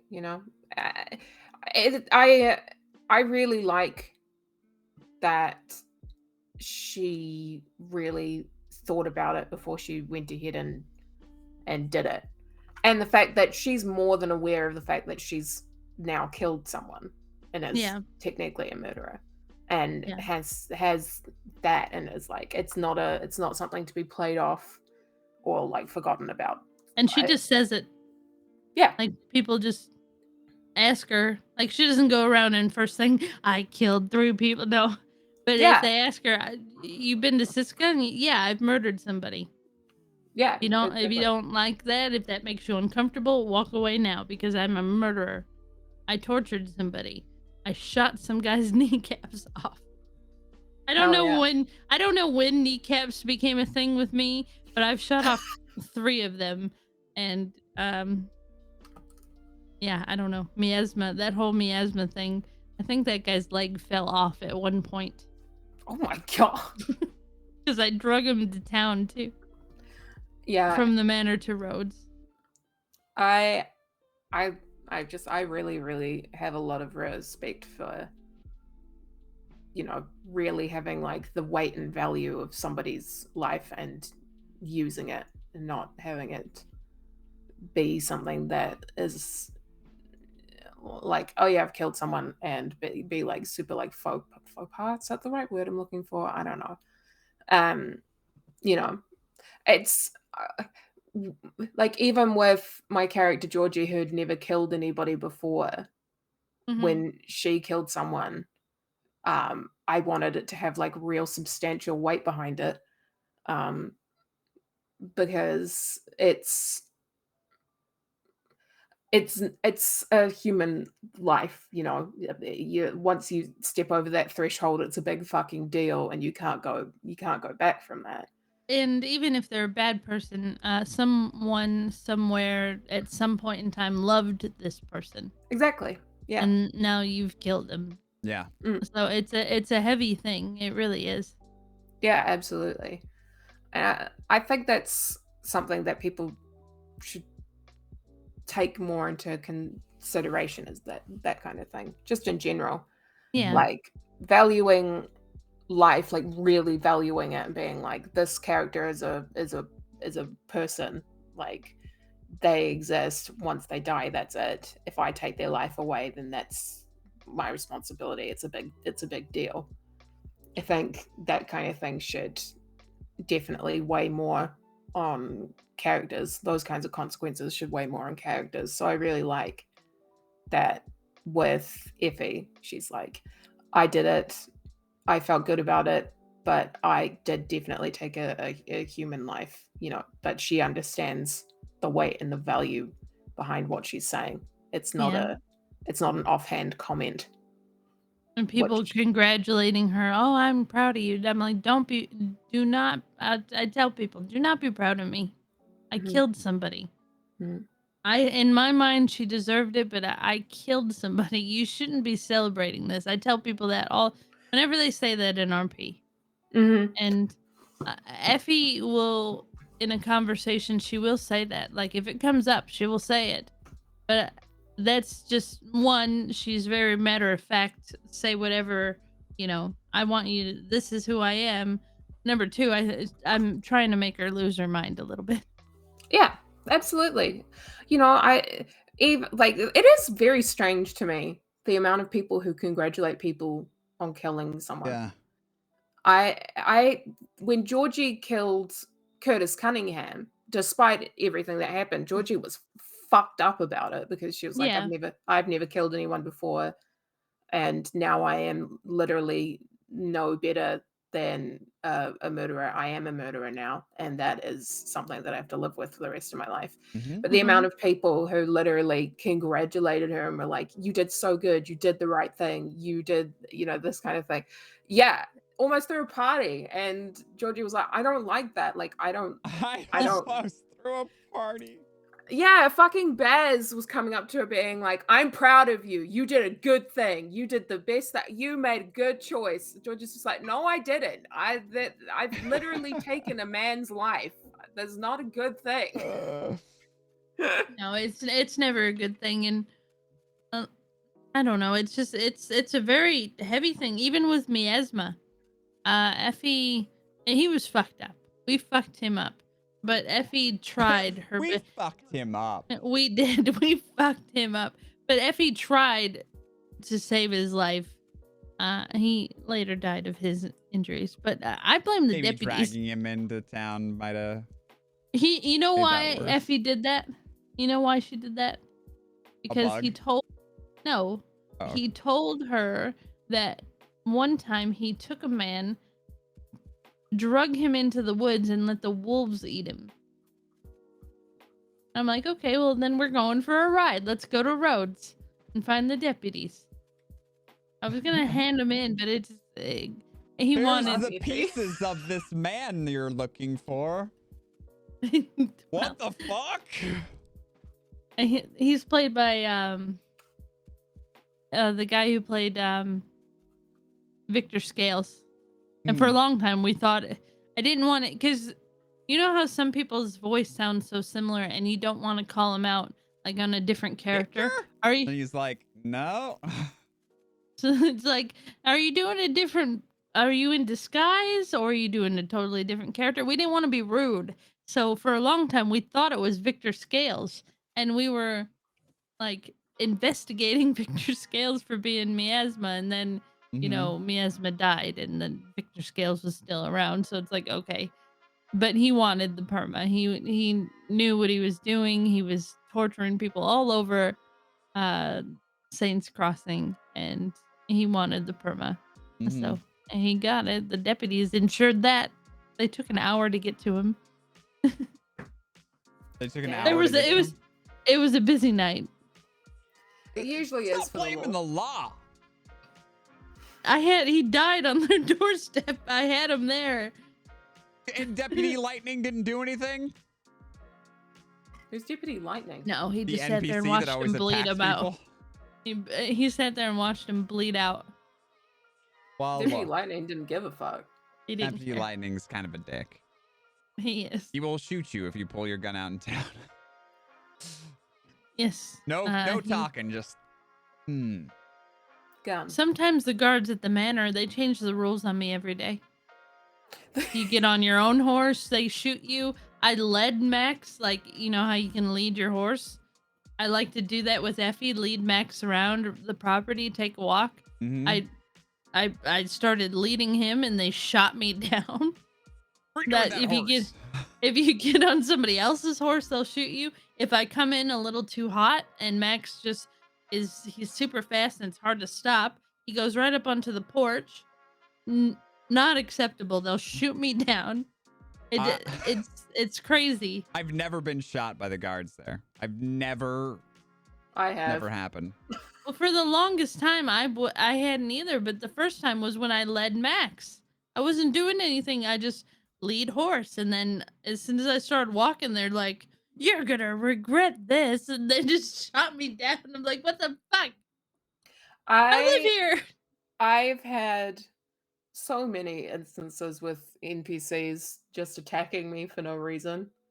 I rode once by an NPC in Blackwater when I was heading in.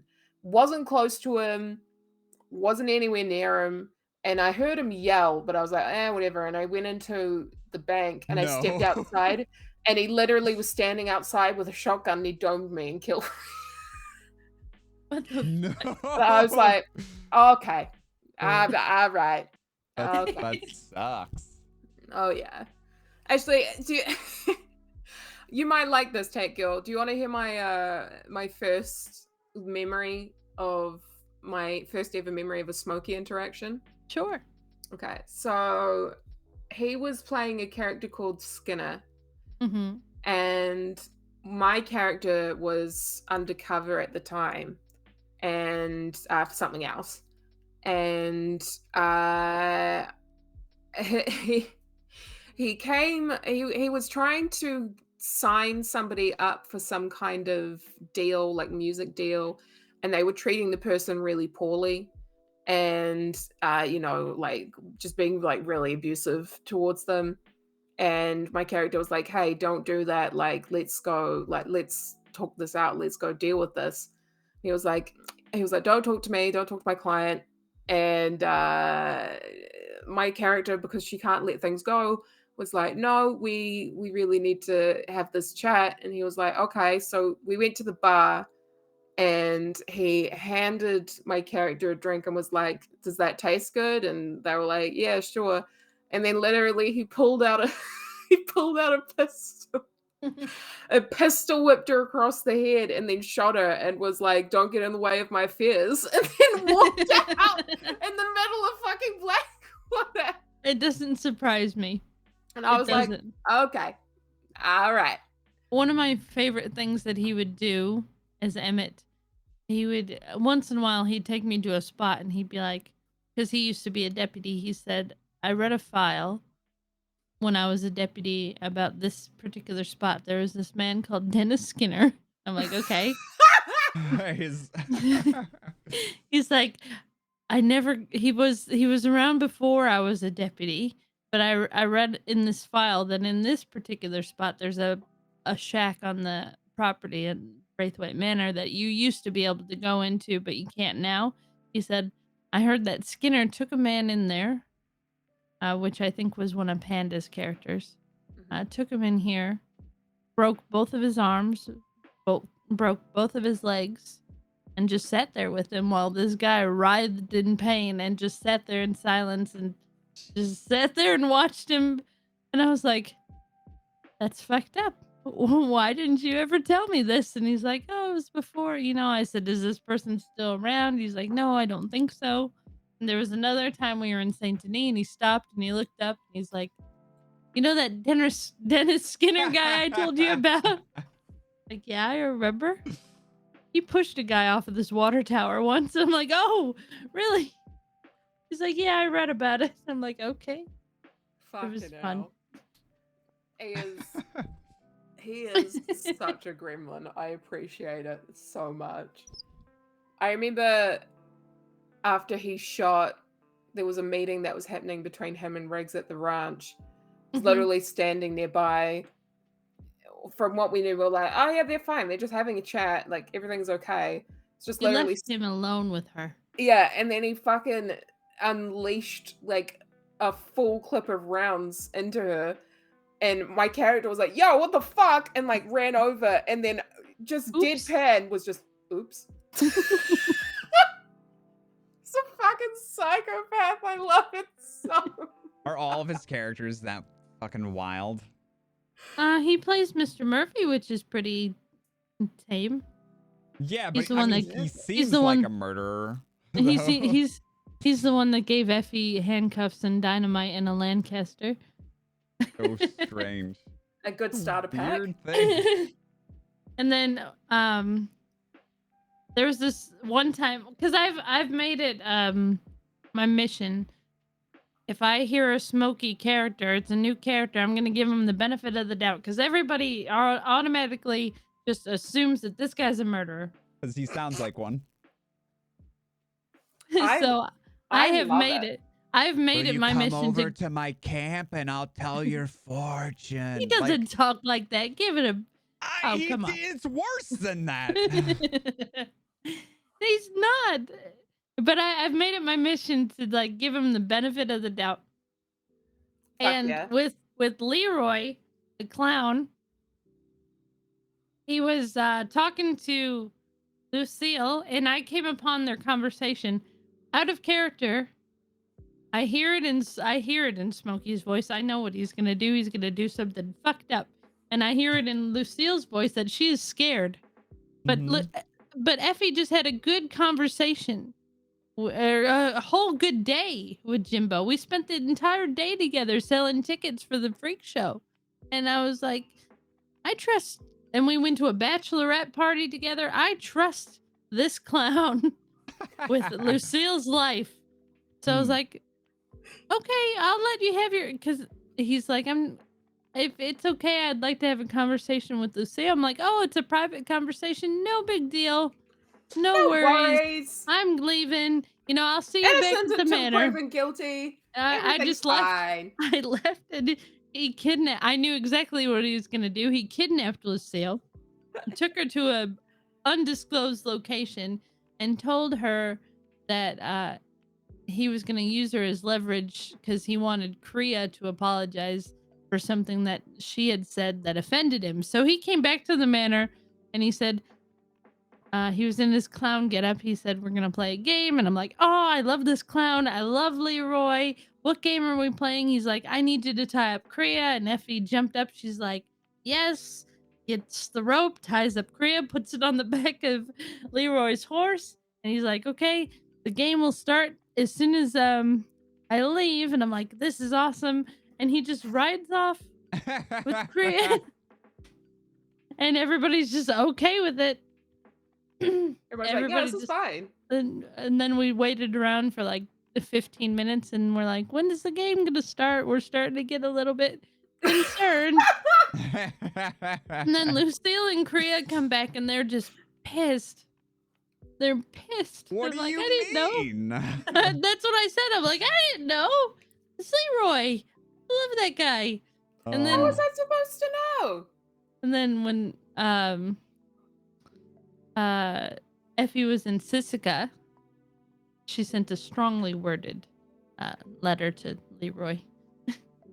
But then at the end of it, she's like, "If you'd love to come to the manor and have a nice conversation, that would be lovely. And I hope you have a very Merry Christmas."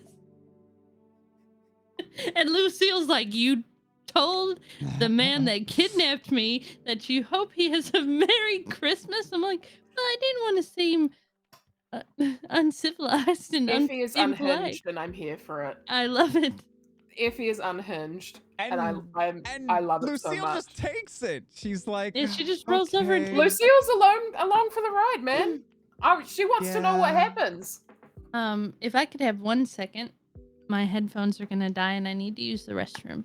Okay. Please go ahead. I don't I'll know. I'm talk talking at about B. something. I B, can hear you. say something funny in your accent. Why is this the thing that we resort to now? Why? What, I can hear what am whatever you I? A just say. performing fucking I can hear monkey? you now. I'm leaving. All right. What am I? Am I just a performing monkey for you, providing entertainment and content? No, It's not your for me. podcast. For the chat. Hi, chat. I hope you guys are doing well and having a nice night. Let's get a quick dick and deck comparison. No, fuck you. We're not doing this again. We're not All right, doing you guys this can again. check that on one of the last podcasts. If you get Yes, we can. podcast. You can see all of our podcasts in the past in video on YouTube or in audio on Spotify. Hell right there. yeah. Fuck yeah. All there for you. Yeah, guys, come and. He's not from Australia. Wait, who said I was from Australia? Nobody, but they say that's not a knife, which is from Crocodile Dundee. Oh, yeah. So that's not a knife. Crikey. This is a knife. Here's the thing. I'm not up with the Australian memes and lingo. Never seen Well, Crocodile that's not true. Dundee? No. You've never seen Crocodile Dundee? No. You should watch it. Okay. Well, I have no concept of what the fuck it is. You don't know what Crocodile Dundee is? It's ridiculous. Go watch it. I've Oh. never seen it either. You haven't seen Crocodile Dundee? No. I Oh, only it's ridiculous. I've only seen like Ghostbusters within the last year. How long I'm have you just been now living in watching- Australia? I am, yeah. How long? I've been here since 2019. Oh wow. Not long. Not No. too long, but I can't You came at the technically perfect leave at the time. moment. I got stranded here with You COVID. came and then COVID hit and you're like, I guess I never leave. I Yeah. guess I live here now. Hold on. My headphones are being... I mean, to be fair, there are worse places to live, and Australia right. is not that bad. You can go to New Zealand, I hear. Yeah, come to New Zealand. Still here, I promise. Come and hang out. I You need can't hear friends us. over here. Oh. Well, still, I need friends over You here. hear So me adjusting these. They keep turning off. Why? You okay? I think she's having technical issues.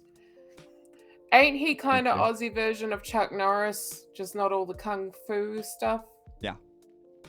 Kind of. I think it's offensive that dingo ate your baby comment because that lady actually lost her baby to a dingo, and it was very sad. Did she actually? I've heard a Yeah, well, conspiracy. I I've heard a watched conspiracy theory that it didn't actually happen.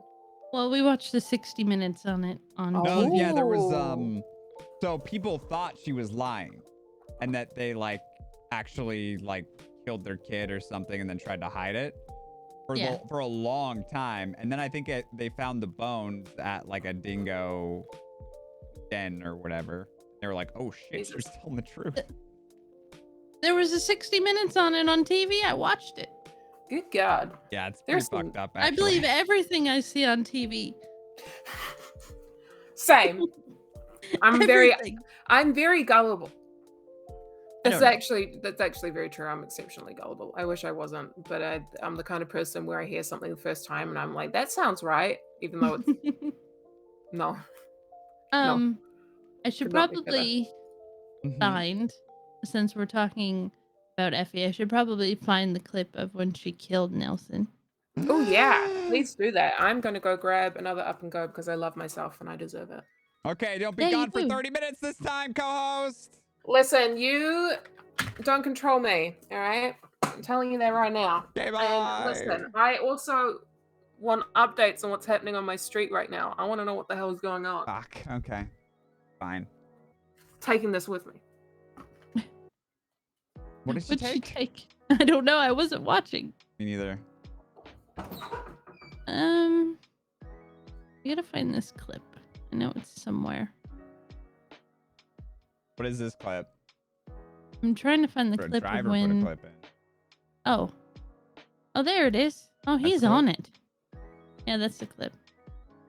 I regret not recording more. I should record more. Thank you. This is Oh why yeah, I he's think I have seen this, but here we go. He told me that he regretted what he did to you every day.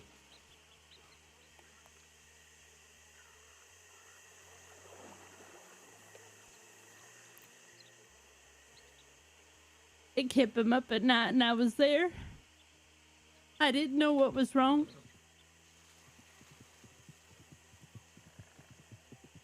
He gave me this gun for my wedding day. Do you recognize it?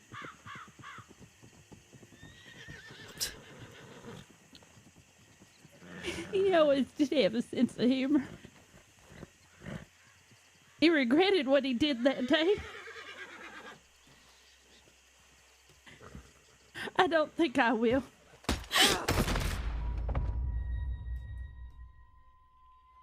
Get on a horse. Get on a horse and get out of here. Go. There's law. He told me that Shit! That's crazy. and the important thing for me, because I discussed to Sarah, I obviously got her permission out of character. We discussed it a little bit. It was very important to me that I use that particular gun because that gun is the same gun that Braithwaite tried to kill her with the first time. The very same one.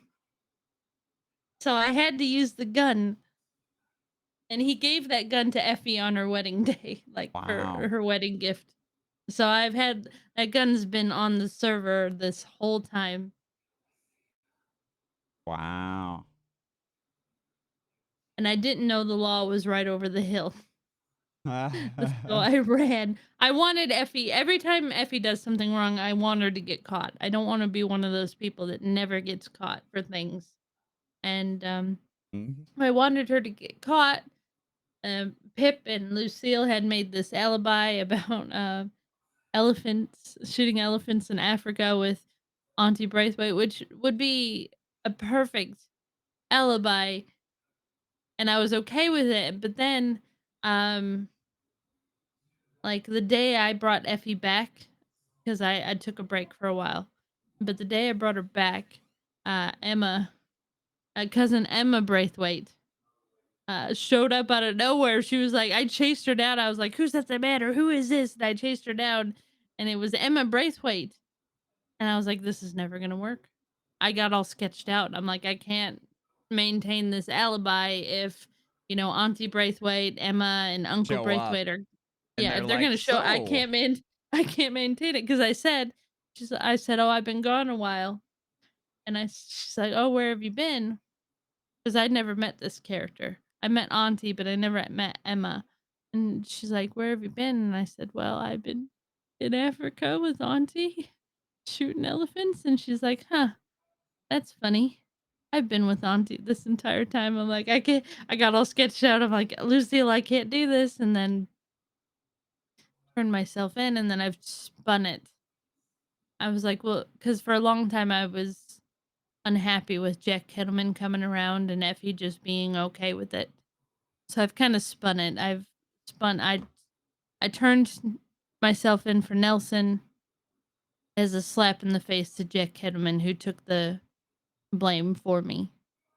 Because I'm not going to sit here and show gratitude to Jack Kettleman because he helped kill kill Emmett, in her eyes. I'm not going to sit there and show gratitude. Oh, Right. thank you for being my hero and taking the blame for me. No, Effie can take the blame for her own bullshit. She doesn't need Jack Kettleman. And I know that's not how Peppo was playing that, but that's what I'm going with Effie because she doesn't want Jack around. Yeah. So now Yeah, she's that makes sense. allowed because she was allowing it because Lucille was dating him. But then she spun that around and she basically told Lucille, "You know what? I let you date this guy. I knew he was going to screw you over, but I let you do it. And now you've learned he's an asshole. He's a bastard and we don't like him." And we both agreed that day, fuck Jack Kettleman. We spent all of his money Sorry, as can you well. repeat that? What did fuck Jack Kettleman? We both agreed that day. Fuck Jack Kettleman. Yeah, that's what we did. But Effie, I don't know, she kind of used Lucille in that way. But she wanted her to learn on her own by experience. You know what I mean? I can tell Lucille not to do anything and she won't do it, but unless she doesn't and learns, then she'll just keep repeating, she'll repeat the mistake. Right. Her hatred for Jack may have prevented Effie from killing Massimo the other day. I don't The know first who time Massimo is. Massimo is he's newer to the server. He played on PRC and he came over to Wild RP. And the first time Effie met him, he was passed out. Well, he was downed by the guards, and apparently he had been there for 2 hours before I found him. All of a sudden I heard or I seen somebody laying there, and I'm like, is that one of the guards? At first I thought somebody was coming to kill Effie. Like they took out a guard and now they're coming up the stairs. So of course I do that thing with the knife and I run around, and but it was just Massimo. He was bleeding out on the front step. And then he fell asleep. He fell asleep at the manor on the couch and he was beaten and bruised, and Effie came down with the knife and she said, the last person that broke into my house and did anything to that couch is dead now. And he's like, You mean took a poop on it? Or he pooped on it, but yeah, and he slept on, Massimo slept on my Dudley? couch. Dudley, yeah. Oh, it was the first time Effie Dudley. he felt really guilty. She felt really guilty for Dudley. She really did. Mm-hmm. She does have a conscience. I would Yeah, say. I believe she does, which is why, and McGregor does too, which is why he hasn't written her off. But yeah, I think that's going to be interesting soon. It will be interesting soon, especially since I'm going to take her in different places. My real plan for Effie, and I'm very, very sorry to everybody. My real plan for Effie is to get her badly, badly hurt. And I don't know if I'll perma her or not, but I'm going to get her badly hurt, and it's going to cause a shift in her personality a little bit, I think. Mm-hmm. So that's what I'm aiming for. I'm planting seeds. I'm talking shit to Riggs. I'm insulting her at every turn. I'm insulting the Greys and their wealth. I'm stabbing Peter Gray in the back. I'm literally trying to make people pissed off. The day the day that Houston Gray dies is the day that you're like, I'm doing a charity because the Grays they're just having trouble financially. Yeah, I Gregor's didn't know like, that he died. oh, that's not a good idea right now, Effie. Why? And then Oh, Houston's dead. and there was a pause, and I think I was like, I think I'll keep the poster up. Yeah, you were. That is what you said. So I'm hoping that they get pissed off on that. Oh, you want me to roll some dice to perma Effie? I don't think so. I don't even have any dice. You should get some. They're really cheap. Maybe. So, oh, B, you missed it. What did I miss? Just like the whole podcast.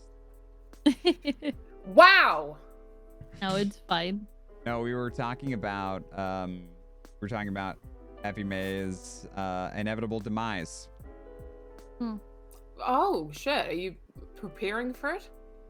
I think more RP comes from keeping her alive right now, but I am aiming to get her badly hurt. Not averse to the idea of perma. Not if it's a good moment, I will. But I know I'll miss her so much, and the thought of somebody else living in the manor just out of character makes my stomach turn. At this point, You've I you have have saved so much money to pay for I have it so now? much money. It is one of those things where you get. I will say this: you don't want to reach a point where you become super duper attached to the character where you can't even get rid of them, because that sucks. A lot of people do though. A lot of people. Is that from experience? Because That's from my own personal experience. Georgie, she's an old character, isn't she? Georgie's been around for so long, and she should have died like so long ago. In all honesty, but I just kept her around. And here's the Now I love she just Georgie. rides through scenes and shouts titties. Yeah. And she has a good time doing it. You know, that's the kind of thing that I live for.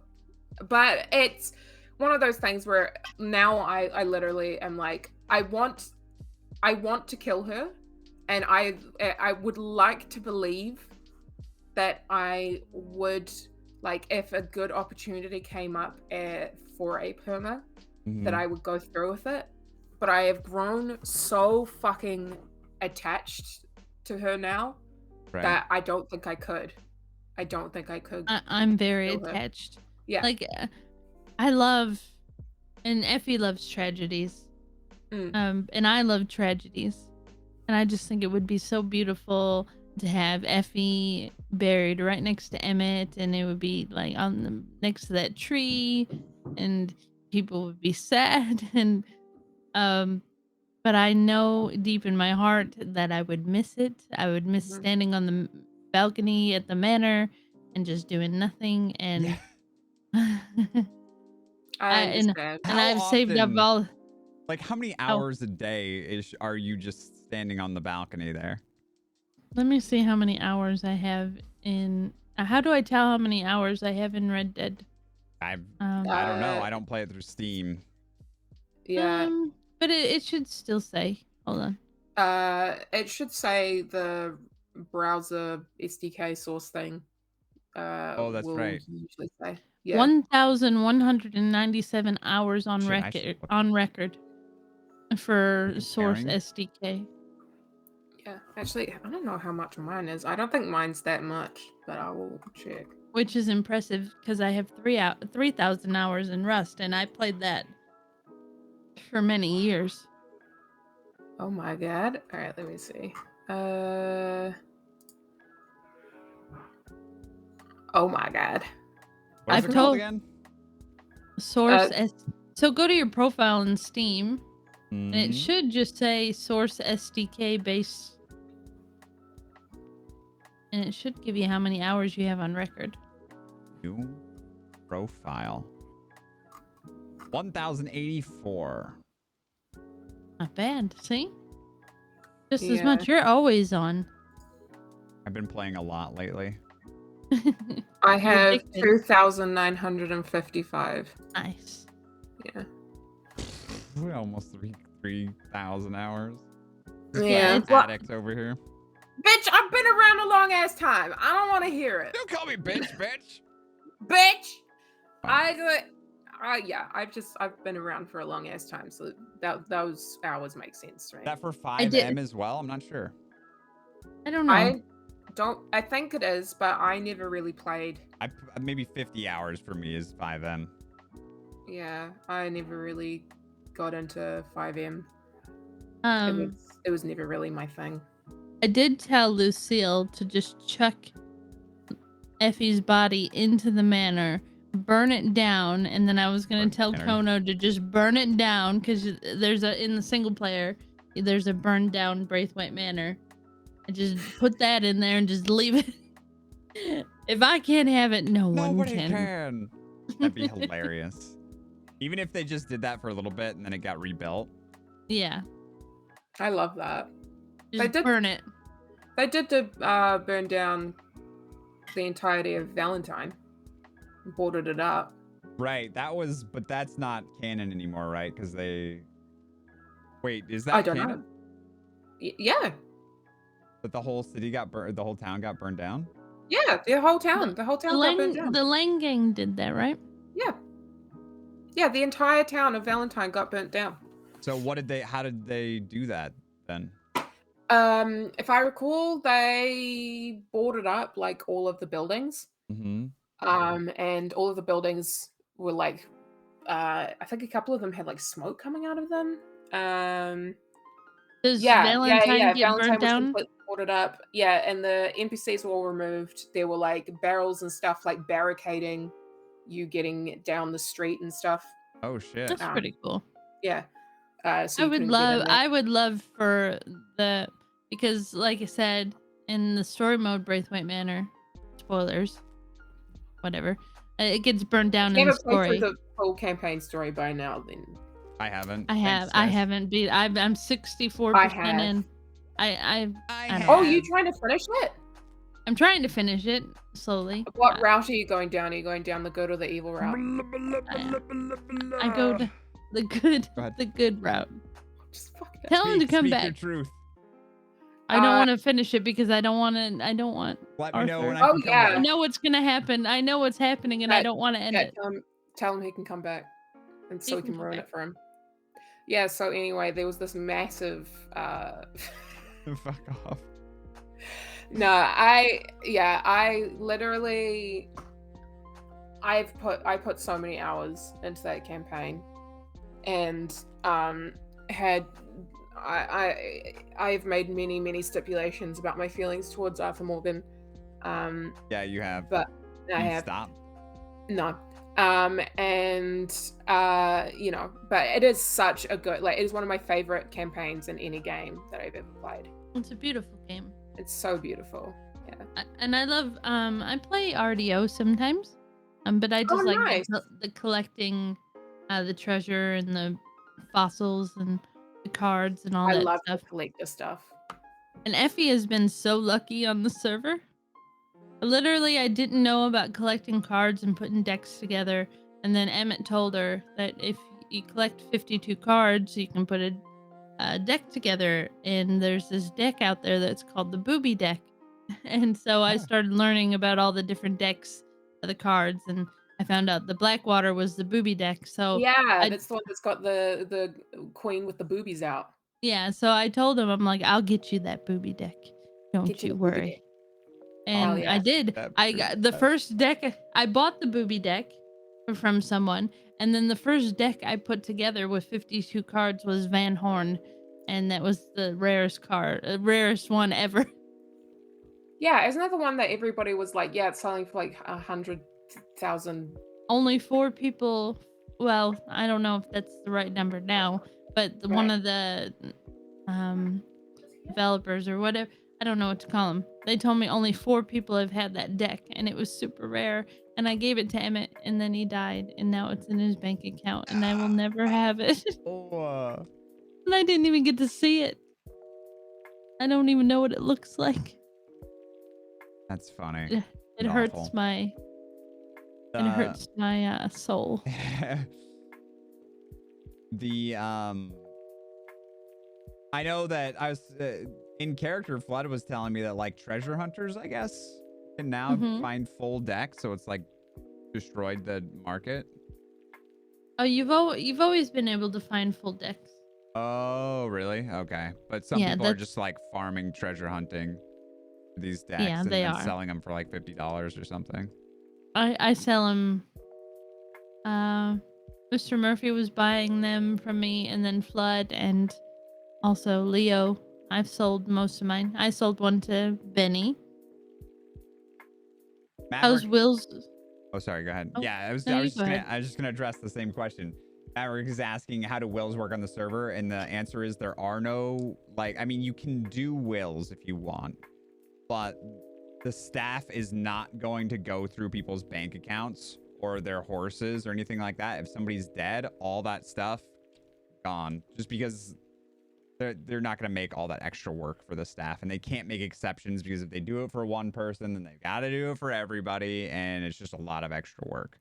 So if character dies, all that stuff is gone.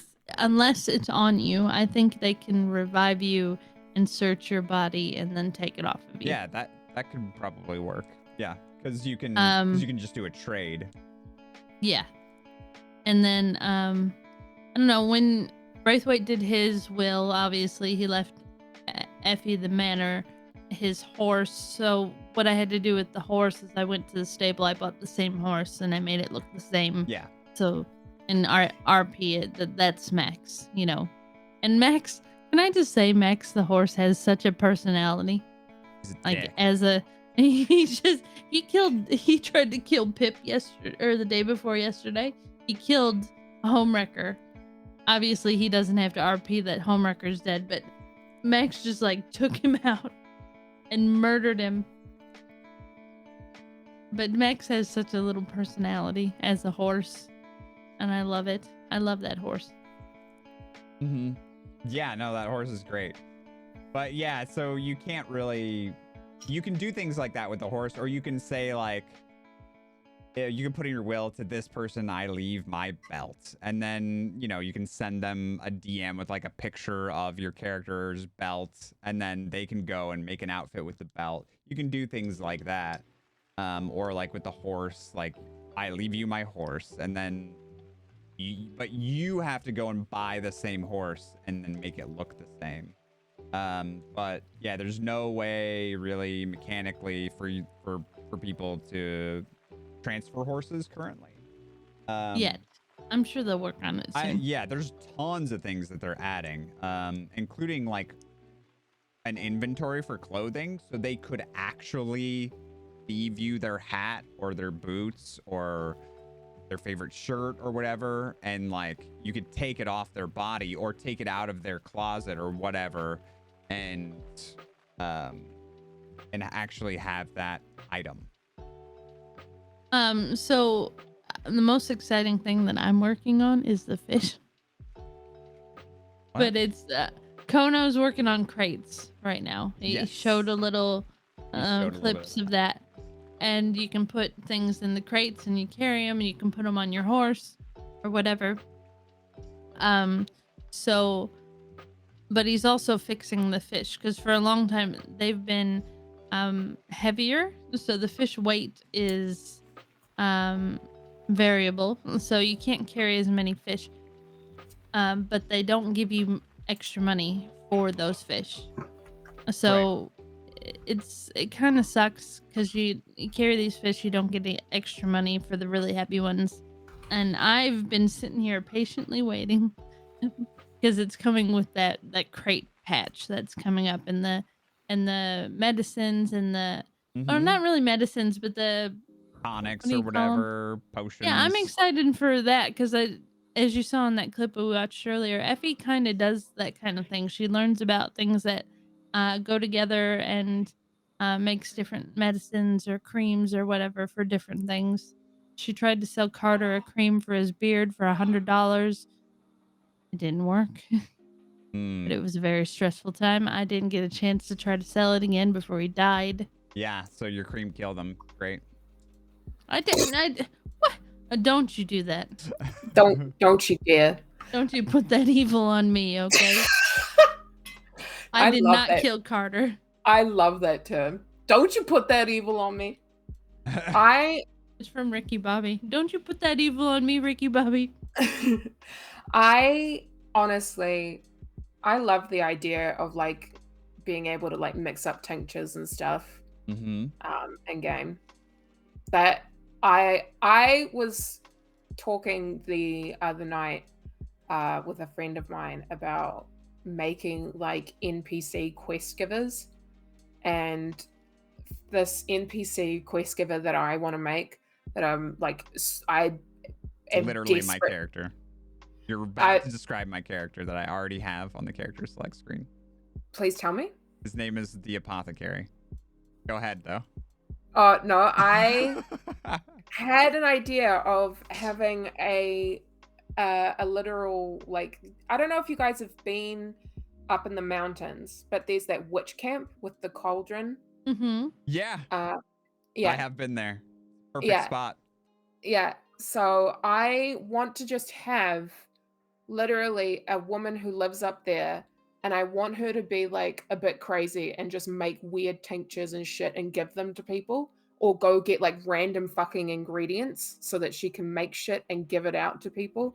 I Mhm. also want her to like have like weird conspiracy theories and stuff, but I just want her to live in the mountain. I will literally sit there all day And wait for someone to just, show I up. love. waiting. Oh, that would be I love- so good. I love NPC energy. That's what I do with Effie. I love. Yeah, Yeah. I just want to sit in the fucking mountains, and I just want to wait. I just want to wait for people to come up, and then I'm just going to head for, and I just want it to be word of mouth.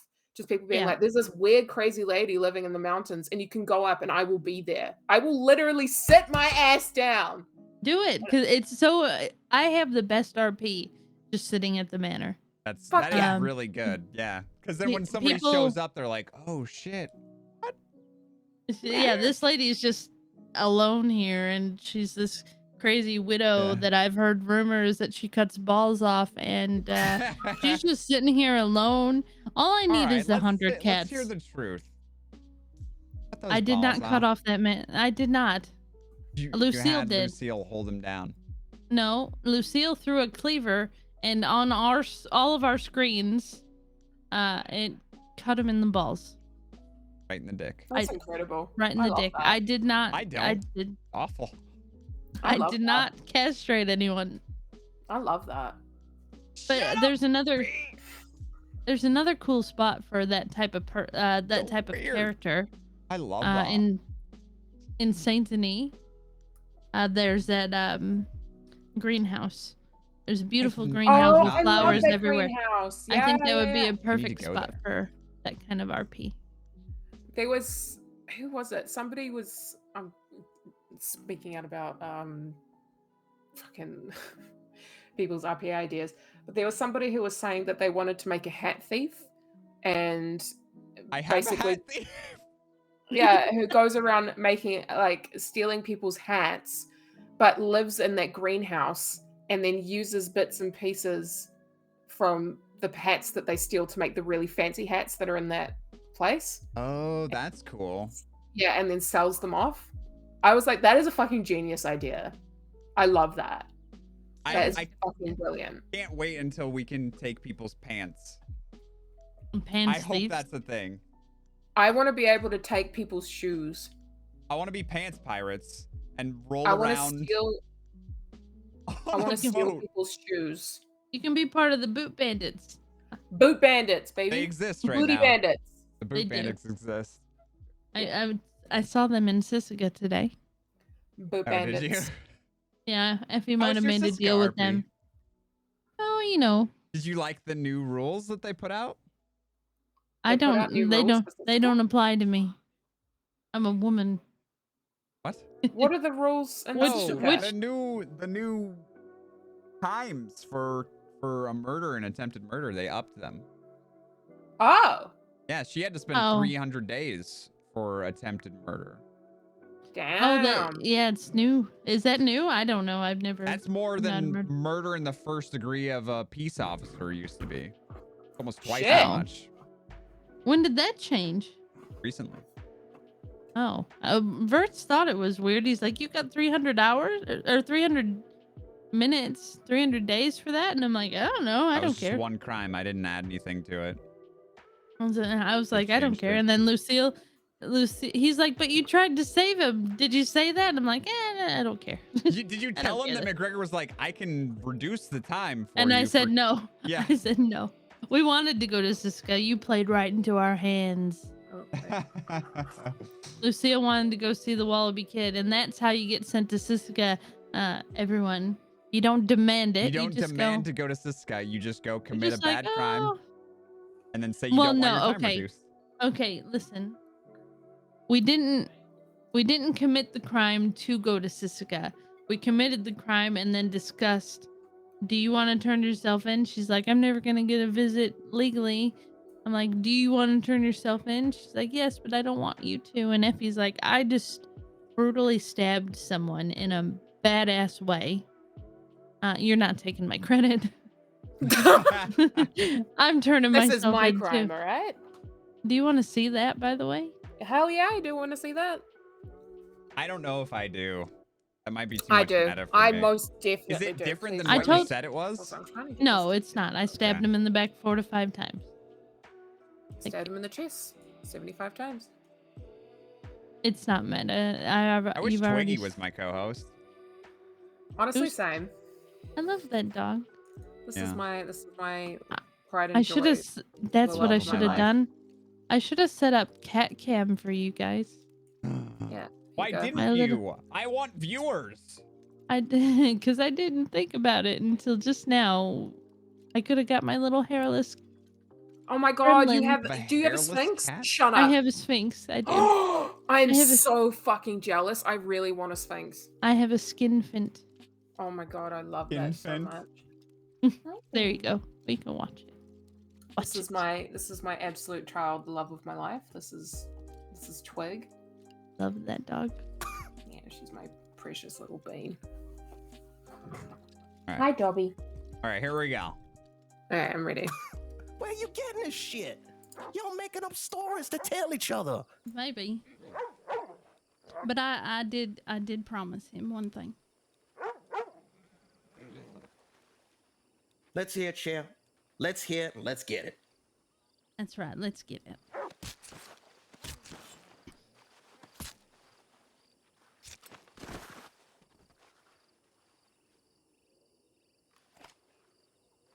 Oh, it was only 3 times. Where you getting this shit? Lucille's Yo, just ma- like, And I just walked away from him. Okay, Effie getting covered in blood was something that I didn't expect to do things to me, but here I am. Oh. She was covered in blood and she just walked away and she's like, bandage him up, put him on the horse. We're getting out of here. Okay, I suddenly really want to be Effie's friend. I'm coming to be Effie's friend. Yeah. She'll be like, I'm gonna go murder someone. I'm gonna be like, okay, I'm on board. That's Who what we killing? Lucille. That's what Lucille was. I was like, listen, we have a code word. If I say gravy boats, get the gravy boats, Lucille. She points a gun at whoever we're talking to. Gravy boat. Yeah, it's a thing with my chat and Emmett. We had he would go on these tangents, and one of those tangents we had a running thing of these special gravy boats. You know, whenever a company would come over, Emmett would say, "Effie, get the good gravy boats, bring them out," and you know. So I kept that going, and just like the things with the hard candies, Effie would give Emmett hard candies every day, a little bag of hard candies. That's why she puts out a bowl of hard candies. I really try to keep everything that was positive and affected Effie in her story. I try to keep that. Like Emmett was so important to her, so she keeps all these little things, you know. And if you go into her room, she's got all these notes from important people that she loves. I love that. I love when people put up notes and stuff that they get from people. I try to keep the history, like, I go and visit Emmett's grave every single day. Mm-hmm. I go to the special tree in Saint Denis. I don't do it as often, but I do go up there every once in a while and put up the carved heart with E plus E in the middle.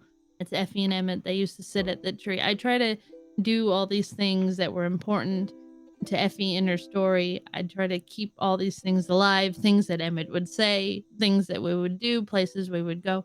I try to keep that because that's her anchor and that's her trigger, really. If anybody talks about Emmett in a bad way, in a good way, it affects her. Yeah. So I try to keep that as her anchor. That's like she always goes back and thinks of things when people. I don't know what happened. I think it happened when Baz died. Effie became this like criminal therapist. All these Oh, people, like Mills, yeah. Pip, everybody doesn't know how to deal with grief, so they all come to Effie. And at some point, she just became this person where everybody comes by advice. I love that. And then Being the therapist of the crossing is so much fun. I try to do that. Then Lucille comes. We're sitting there today, total silence as we do.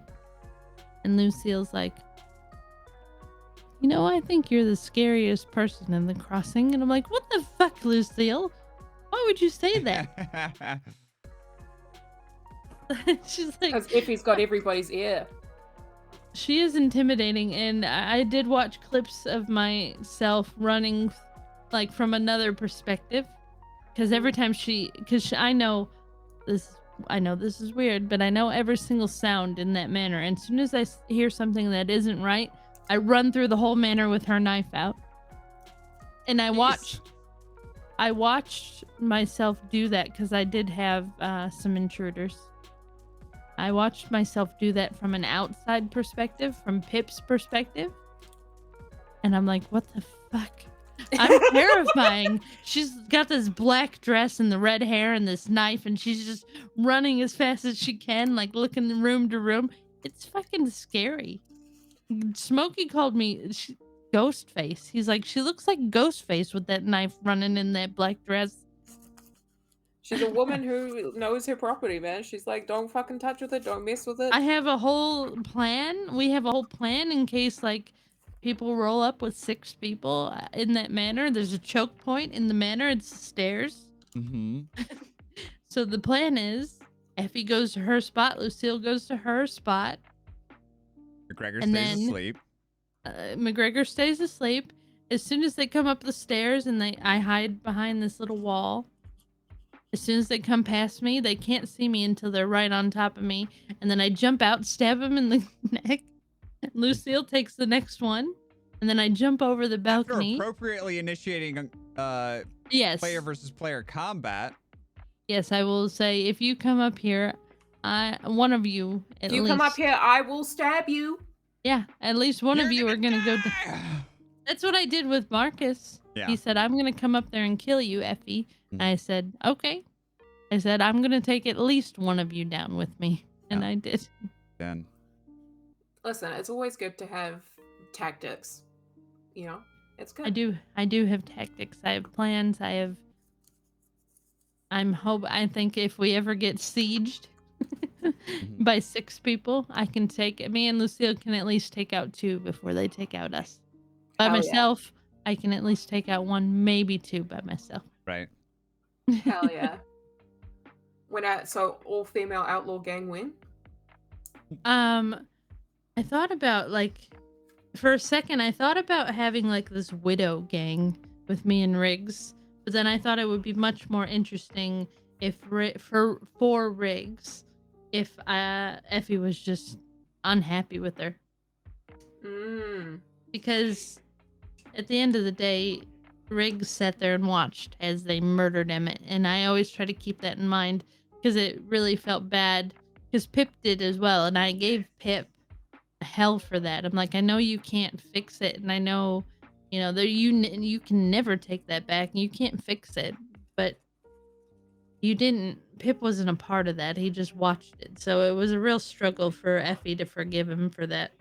And she gave him, I want you to know, that she gave him hell for what he did to McGregor. She chased Pip around with a knife and cried and asked, "What did you do?" And she was upset. Aw. God damn. I Well, said, "If you killed him, I will never forgive you." It was an emotional scene. That is very. Look at this loyalty. there's We love to see it. Oh, hello? you're not on your camera. You know that, right? Yeah, I know. Okay. I'm aware. I was just shocked suddenly by the vision of my yellow chair. That's shocking. Yes. Oh my god, you're such a gremlin. Do you know what I considered? Huh. Actually, you know what? I'm just gonna do it. Hold on. My dog is staring at me. Hold on. I'm just gonna do it. I'm just gonna do it. You know what? Because Where life's are too we short. going? You will see. All right, but it Being does nauseous. get. I'm getting nauseous. All right, I'll show you. Okay, I'll show you. I'll show you. All right. You just wait. How long do you think we have to wait? I don't know. Change the music. An indefinite amount of time.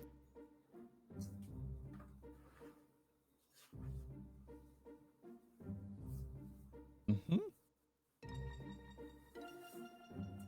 Just for those of you listening and not watching, absolutely nothing is happening. No. And this is grade A content. We've literally just lost like 20% of our viewers. We're watching a chair. We're watching a chair.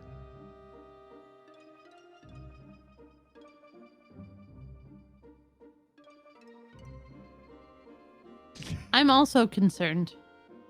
You're concerned for her? I'm concerned for us and her. Oh, for what she's about to do? I don't know what she. The noises are getting louder. Uh-huh. Is she changing? No.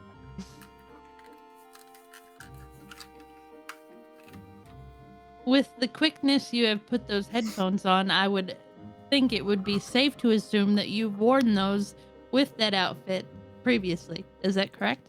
Yes. When was this? Wow, God, it was a stream a long time ago.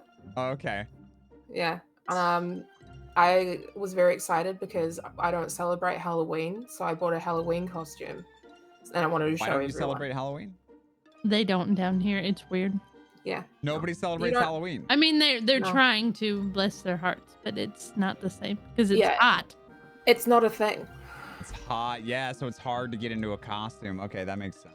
Yeah, it's Yeah. not a thing. You see. And and they So- call pumpkins because they have pumpkins down here, but they're not. They're like Kent pumpkins, and they're. When you go to the store, you buy a pumpkin. We just call it a pumpkin. It's an orange pumpkin, you know, the Yeah. classic. Here, they only sell those around Halloween, and they sell them as Halloween pumpkins. Okay. Yeah, no. It's not a thing. It's not a thing. Let's talk about It's- how weird New Zealand and Australia is a little more. Why? Why would we do such a thing? I Is don't- that- What What do you is mean? Australian for beer? BB. Beer? there's a VB. commercial. Yeah, there's a commercial that says VB. It's Australian for beer. Yeah. That's funny because It's over a here slogan. it's Foster's. Foster's. Foster's. Australian for beer. Oh, maybe I'm mixing the two. They don't drink No, Foster's over VB here. long neck, mate. That's the beverage that you drink that tastes like motor oil. I don't drink beer. Victoria Bitters. Some VB. people drink their beer out of a shoe. Shrimp on Yeah, the Barbie. shoey. A shoey. They call them prawns here. Prawns on a Barbie. Yeah, you have a prawn. Mhm. Prawns are delicious. They are delicious. They're, I mean, I they're love them. pretty much the They're same just thing, shrimp. right? Yeah, see, only true chads swallow long whites, so he's onto it. He knows what's up. My first couple of visits here, I was bit. Well, my second That visit, sounds dirty. I What are was long bit whites? by a redback spider. What is that? Holy fuck! You were bit by a red bag. Yeah, it was a very small one. It was a baby. It looks Still, like Did you go to the hospital? It looks like a black widow. Yeah, I went to the doctor and I told her, I brought in the spider. She's like, yeah, that's a redback. She's like, do you feel sick? I'm like, no, it just hurts really bad. She's like, come back if you feel sick. And I'm like, Can you give me Oh, something now? okay. She's like, I'll give you, if you want anti-venom, I'll give it to you, but I feel like it's going to make you more sick if you're not feeling sick currently. Oh fuck yeah! I got bit. I actually have a little scar. I don't know if you can really see it. No, I'm not on camera at least. I have a little tiny scar on my arm from where I got bit by a spider. And I didn't know because it didn't hurt or anything, but the skin swelled up and then I got like a little blood boil and I popped it and then I got a scar. But nothing else happened. Can you please I wear ju- that banana costume every podcast? I mean, if the crowd demands it, then potentially yes. Banana. We're gonna have that Yeah, chant but every Saturday. yeah, B-Nana. Banana. I'm now looking. I don't have that many scars. I have that one and the one on my knee from when my friend's dog jumped up on me and I was in my cool phase where I used to wear jeans with holes in the knees. Yeah. And the I still dog do jumped that. up and the dog jumped up and scratched my knee and it cut it open and I was super drunk. And my friend's like, you should probably clean that out. And I was like, okay. And I grabbed a bottle of vodka and I just poured it on my leg. How'd Because that I feel? was awful, but I was also super drunk, so I didn't care. And in my mind, I was like, this makes sense. So I've cleaned it now, but now I have like a really gnarly scar where it is on my kneecap. Your knees are ruined. Ruined. I mean, I don't give a shit. It looks cool. I remember being like super mad for a really long time in my life because I never had any scars, and there were so many people who I knew who had like really cool ones. God, And I was like, it's I dangerous. want a cool scar. I don't have any. And then I got this one, and I was like, that'll do. And then I got bit by the spider, and I was like, I mean, kind of sucks, but okay. And then I had to have surgery, and I got keyhole surgery, so nobody can really fucking see it anyway. But they're there, and now I'm like, yeah. Anyway, that was a fun story tangent about all my scars. I hope you guys really enjoyed it while I sat here and talked to you all in a banana suit. We're reaching the end of the podcast, No, which is that's where I okay. start to slowly lose my mind. No, that's okay. You know? Can I just say that every time I'm RPing with any of you, I'm melting.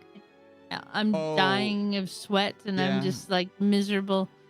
Because we live in an older house that doesn't have air conditioning. We've been meaning to put it in, but we're Yeah. both lazy. And we have air conditioning in the bedroom for at nighttime because otherwise it would be You wouldn't unbearable. be able to sleep. Yeah. But when I'm in here RPing, when you when McGregor said I can't hang around with you, I'll get in trouble. I was sweating and I was crying. My whole face was just like I was crying and I was sweaty and I was like, this is awful. I had to go take a bath before I got on the podcast. I mean, You made me cry. the amount of Right. times that I'm literally like, I have chronic under boob sweat. It's Just awful. just sitting at my computer desk because the sun streams directly into my fucking room. Can somebody And clip chronic underboob sweat for me? that is not the first time I've ever said that, and it will not be the last. There is nothing No, wrong. it won't. No, there is. You listen. You don't understand. You don't. It's like how you get sweaty balls, but our balls are on our chest. Okay, If my balls were on my chest, that'd be terrible. I mean, I'm sure that's not the first time you've had balls on your chest, but I. Got him. That's I what. think you're projecting a little bit there. That would have been a good comeback had it not been 5 seconds later. Well done. Actually, I think my pacing was perfect. I question your pacing. How does it feel to be roasted by a banana? Anyway, I Nice. had a response, but it was really inappropriate. So we will move on. My imagination just went wild. Anyway, Um, the amount of times that I'm literally sitting here and I just have copious amounts of sweat. I get really sweaty in my thighs and I have tummy rolls. So literally my boobs like sit on top of my tummy rolls and it just coagulates in there. And it's not pretty. So hot. That is so hot. But you know, we're all about honesty here. You know? But it's why not? She's This is single, real life. everyone. do you love copious amounts of boob sweat? Do you love copious amounts of boobs? No, we don't. We And should banana really, suits. much about their we life. really shouldn't go down that road because there's somebody that's like, oh my god, my dream girl. Yeah, the dream girl right here, Banana boys boob and sweat. girls. Right here. Don't worry, guys. There she is. There, here I am. You learn so much from this podcast. Yeah, don't we all? You know. I'm gonna have to order dinner soon. Now I'm is so the time hungry. that we talk about food. Banana. Can we talk about breakfast? How Why don't sad you- is Dinner here. breakfast in Australia? Oh, it's so sad. What do you mean? No, it's well, actually, no. Oh well, no. And well, my favorite thing that I miss, and I know I can make these. I know I can, but there was something so beautiful about going Get to your a banana diner. dick out a shot. Going to a diner and getting a skillet with hash Oh, browns Yes, that's my favorite. and eggs and sausage and all these veggies, and you can't get that here. And all they have is like halloumi and bacon egg, like what What's do they call it? halloumi? Halloumi is Halloumi. the weird cheese that's good What? sometimes. It's squeaky cheese. I don't know. it's squeaky. Squeaky It makes cheese. squeaky noises. Yeah. It does, and they put beetroot on everything, and they have they a lot really? of bacon egg rolls. Yeah, We don't even And- put beetroot on everything. We do have Everything. it though. Beetroot's pretty good though. but I don't. It's the not. No, I bacon- wouldn't put it on fucking everything. The bacon is awful. What do you mean? I don't Oh, like yeah, your let me get bacon. a thick shake. What about- what I'm about- Bert. What about Vegemite? I'll tolerate it. It's not something I seek out, but I will eat it if What it's about handed to me. Marmite? I've never had that. What is a thick shake? I need the It's salt. a milkshake. It's just a milkshake, isn't it? It's just It a is- thick it is. milkshake. It is. Don't let a her tell you. milkshake? It's just a milkshake. It is a milkshake that has extra scoops of ice cream in it, so it's thick. It's just That's a thick just a milkshake. milkshake here. No, because if you have a milkshake here, if you say I want a milkshake, you're gonna get a watery. Yeah, what not you're very exciting describing is a milkshake. McDonald's milkshake. That's a milkshake there. No, okay. Yes. So you have a milkshake. It is. All my friends in chat who are Kiwis can back me up on this. If you get a milkshake, okay, Hmm? it's more watery. It's not that exciting. It's just all A around kind of McDonald's milkshake. Okay? But you get a thick Mm. shake, and it's got like extra scoops of ice cream in it, and it makes A it like diner's chunky milkshake. and delicious. And you That's eat all it, it is. and That's it's all it amazing. is. It is amazing. Yeah, But it no, is I just agree a with that. milkshake. The thicker ones are better. I'm not arguing that. Yeah, see, look, there's no such thing as just a milkshake here. You specify what kind. Yeah, you make it so complicated over here. You no, know, you don't! the first time I ordered, I go to, because in America, you go to Dunkin' Donuts, you get an iced coffee or, a blended coffee or whatever. I came here and I asked for an iced coffee, and you know what I got? I got a cold coffee with scoops of ice cream in it, and I was like, it's way too early for ice cream. Why are they giving me Oh, ice that is cream the in my perfect coffee? time. You asked was for so- iced coffee and they gave you ice cream in your coffee? Yes. It's Are ice. you That's kidding what me? That is that's the what dream. they do. Wait, They put ice Is that cream. what an iced coffee is? It Over there? took me No. forever to learn how to order See- an iced coffee. So you get What do you iced. say? You say, can I please get an iced coffee, not blended? That's what you say. You say without ice cream, without cream. Without ice cream, yeah, it has to be without ice cream. Luckily now they have a Starbucks. If I wanted to get like that blended coffee, but I don't know, it's so weird.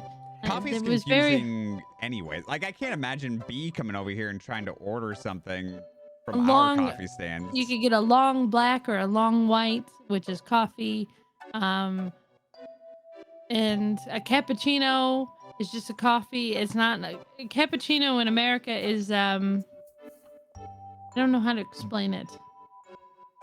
It's got Well, I mean, like flavor. we It's a get little, okay. Hold on. We get like for example, I don't drink straight coffee. Straight coffee to me tastes like poop. Okay, not a good Mhm. time. I, however, do like a Uh-huh. mochaccino. That's delicious. Okay, like half So chocolate, you half like coffee. sugar in your coffee, is what you're saying. I'm a sugar fiend. yeah, I Yes. like sugar too. Yeah. I like sweet coffee. I love sweet coffee. Okay. So I literally can't have coffee unless it's sugary. So I don't have to worry because I basically am like, hi, can I please just have a mochaccino? Everybody's like, cool. They know what the fuck that is. But I don't think I'll have issues ordering coffee in America. However,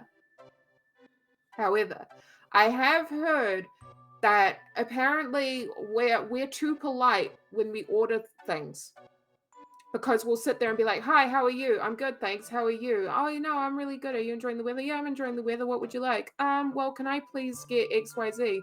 Oh, okay. Would you like it with this? Yeah. That'd be very, very nice. Thank you so much. Okay, no worries. You're welcome. Here's your order number. Like we have like a full conversation. Right. And in America, they're like, what would you like? I like number 17, blah, blah, blah, blah, blah, blah, blah, blah. And they're like, okay. Yep. That's Have a nice day. Yep. There And you so go. I've heard that if you do that, they're like weirded out by you. They're like, don't do that. I'm If you just ask taking them your how their order. day is, I don't think it weirds them out. It's just very unusual. Yeah. They're Some like, people don't do ask it. me that. Some people I'm do like, it. hi, how are you? And they're But like, they might think that you're hitting on them, especially if you're like a middle-aged man and you're asking it's a good thing I'm not a middle-aged man. One thing I will say, and it's the thing that I'm sad mostly about in Australia. There's no Mexican food. And don't, before you tell me yes there is, people in chat, don't sit here and tell me yes there is. Because you think not- Mexican food is something that it's not. Yeah. And it's sad. I order an enchilada at Gusman and Gomez and they give me a burrito and it hurts my soul. I'll eat it because it's still pretty good, but it's not an enchilada. And it hurt. I want some mole. I want some camarona. Yeah, I can't even talk because my mouth is watering. I want some spicy shrimp with some enchiladas. I want something. Wait, are authentic. you Tank? Are you guys coming out for TwitchCon? Probably not. Maybe. No, probably not. No. And Bert says that all the time. Bert says he My is? mom. No, he says he is all the time. My mom would kill me. She would murder Is he me if yelling we in went. the background right now? Yes, he is. He's he playing yelling Dead that by he is Daylight. coming? I see that he's live and he's playing Dead He's by streaming. Daylight. He's streaming. Oh, okay, gotcha. My mom would kill me if I went to America to go to a TwitchCon. I haven't been able to visit America in 2 years. She Well, would kill me. Go visit her in the summer and then come to TwitchCon. If it were that simple. Yeah, you can't just go and then Maybe by you the know how summer it'll long be it takes. fine. Do you know how long it takes to get to Australia? Do you have any idea? Do I know how long it takes to get to Australia? It was like 20 18 hours. hours to Chicago. Yeah. Yeah, it's a very long flight for me to get to America too, and a lot of the time, And like she's coming for TwitchCon, and I'm gonna feed you Mexican food. Oh, please. Are you not Please, coming? I will. Are you bailing? I don't know. Oh, her. Yeah, Who, B, me? B said that she's coming to Bees, TwitchCon. okay, good. Oh, okay. Yeah, she's I'm not going to coming. TwitchCon. Yeah, that's Me, who I I was talking probably to. will not. Oh yeah. No, I thought but- I was getting fed Mexican food and I really got excited. Well, if you come Man, to can you TwitchCon, I will. feed her Mexican food already? I will if you come to TwitchCon. I was Yeah. saying When that I'm is gonna get it? B some because I want to see her reaction to it. It's so good. When is it? It's in October, I think. Yeah, October-ish, I think. Okay. Yeah, Mhm. you But can't. I I need to can't just save up. come in the summer and then go back in the autumn. I can't. It's expensive, first of all, and second of all, it's such a long flight. I hate it. The last time I flew to Australia, I was in the middle of like over the Pacific Ocean, and I remember breaking down and crying and being like, I don't want to be on this plane anymore. I can't take it. I don't want to do this. How long into it were you? I was 10 hours into it. I was like, I can't do it anymore. I don't want to be here. And he's Jump like, off the plane. Bert's is like, you don't have a choice. Yeah. You have to see this through now. I just had a breakdown in the middle of the flight because I hated it so much. What were you guys just in like standard? I was Economy. just bored. I was bored. I was tired because I couldn't sleep. I can't sleep on the plane. I think if I did a flight that long, I would have to do like business class, or at least at economy least. plus. Because like, No, you do. Ooh, I'd pay the extra money. Like I can't. I'm sorry. But I just lost my mind. I'm like, I stupid can't watch any more movies. The lady next to me keeps unplugging my phone, and I was like, I can't. I lost it, and Why I are go in the people bathroom. that you sit next to always the fucking worst on the plane? Well, her leg, she wasn't meaning to be, but her leg just kept bumping because the plugs are down like by your legs, and her leg kept like bumping my phone charger, and I was like, I'm gonna lose it. I don't know. I've always sat next to very pleasant people on planes. In fact, one time I sat next to a guy on a plane, and he and I ended up talking for the entire plane ride. And then we ended up getting a drink, and we ended up dating for like a few months. Fuck. Sometimes. Weird. Well done. Sometimes. Good for you. Where do you like sitting on the plane? Because I like the aisle seat, because then you control. I love the air. No, I like the window seat. I feel I like staring out the window. Yeah, I feel like the aisle seat you control when everybody gets up and sits down. Because once you get up and then everybody's like, oh, now I can go to the bathroom. I didn't want to ask before because I didn't want it to be weird. Oh no, see, I sit on the window seat and then I just stare out the window and ignore everything that's happening beyond me. I also like to stare out the window and imagine how long it will take for me to fall out the window and how long it would take for me to reach the bottom if I fell. I like to imagine if we crashed right here and I survived, how would I get to the civilization from here? I'd have to hike 10 miles this direction. Would I be able to make it? I have come to the conclusion that if I were to survive by myself in any kind of wildlife scenario, I'd be dead within a day. I would not survive. I think I would like to believe. Oh yeah, I'd find some way to accidentally die. You fall off I'd fall off something, or I'd your skull open. a branch, and it somehow like like the squirrel effect from fucking Ice Age, just causes like some sort of butterfly effect, and a massive tree ends up falling on me. Right. I don't know. I'm not gonna survive in a scenario sense. The only thing that I would be good for if I was to survive and I was with a group of people is probably therapy. But literally, like people would come to me. Let's talk about this. And I'd be like, let's talk about our feelings. And then they'd be like, I'm really sick and tired of talking about our feelings. B, I'm going to tell you right now, if we were in a survival situation and we were in the wilderness for at least 2 weeks and you tried to talk to me about my feelings after I've been mutilated by millions of mosquitoes and starving, I think I would strangle you to death. Yeah. I'd be like, shut the fuck up. No, 100%. And here's the thing is that I would then somehow get overwhelmed by the fact that I've literally taken on board everybody's stress, and I would just die. Eat me. I'd die, and I'd be like, you know what? I'm self-sacrifice. I'm going to get so stressed that I die, and you guys can eat my body. I give you permission. Just, at least save one part of me to give to my family. Yeah, like your maybe bones. a femur or like a foot bone or something. I'm at the point in my life where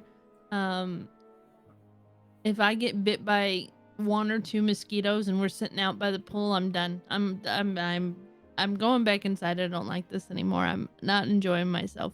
Well, mosquitoes are just the world's worst invention. They suck. We have mosquitoes here, but they're tiny. They're not massive over here. They're regular sized mosquitoes. They're normal? Okay. They're just I don't normal know. I figure mosquitoes. everything is terrible in Australia. It's actually kind of a misconception. I hardly see spiders. I have never seen a snake. Sure, I see them sometimes. You got bit by a poisonous spider. I did, but that was very. It was very because I had left my. You have to be careful, of course. We live next to the bush, and most people in Australia don't use dryers. We all hang our clothes outside, and I left my clothes outside overnight, and the spider got into my shirt, and when I put it on, it bit me. It was my own fault. Hmm. So But you what do have you to do be with careful. your shirts then? You smack them against the house, or Well, you shouldn't leave them out overnight. If you just leave them out during the day and they dry normally, they should be fine. should be? But anything could happen, I guess. I don't know. There's these really ugly ones that like to grow massively where I hang my clothes, and I have to battle them every summer. Battle the spiders? Yeah, and I mean, but they're not venomous ones. You know what I mean? People Okay. They're just ugly. talk about the huntsmans. I've only seen like 2 huntsmans. I've never really.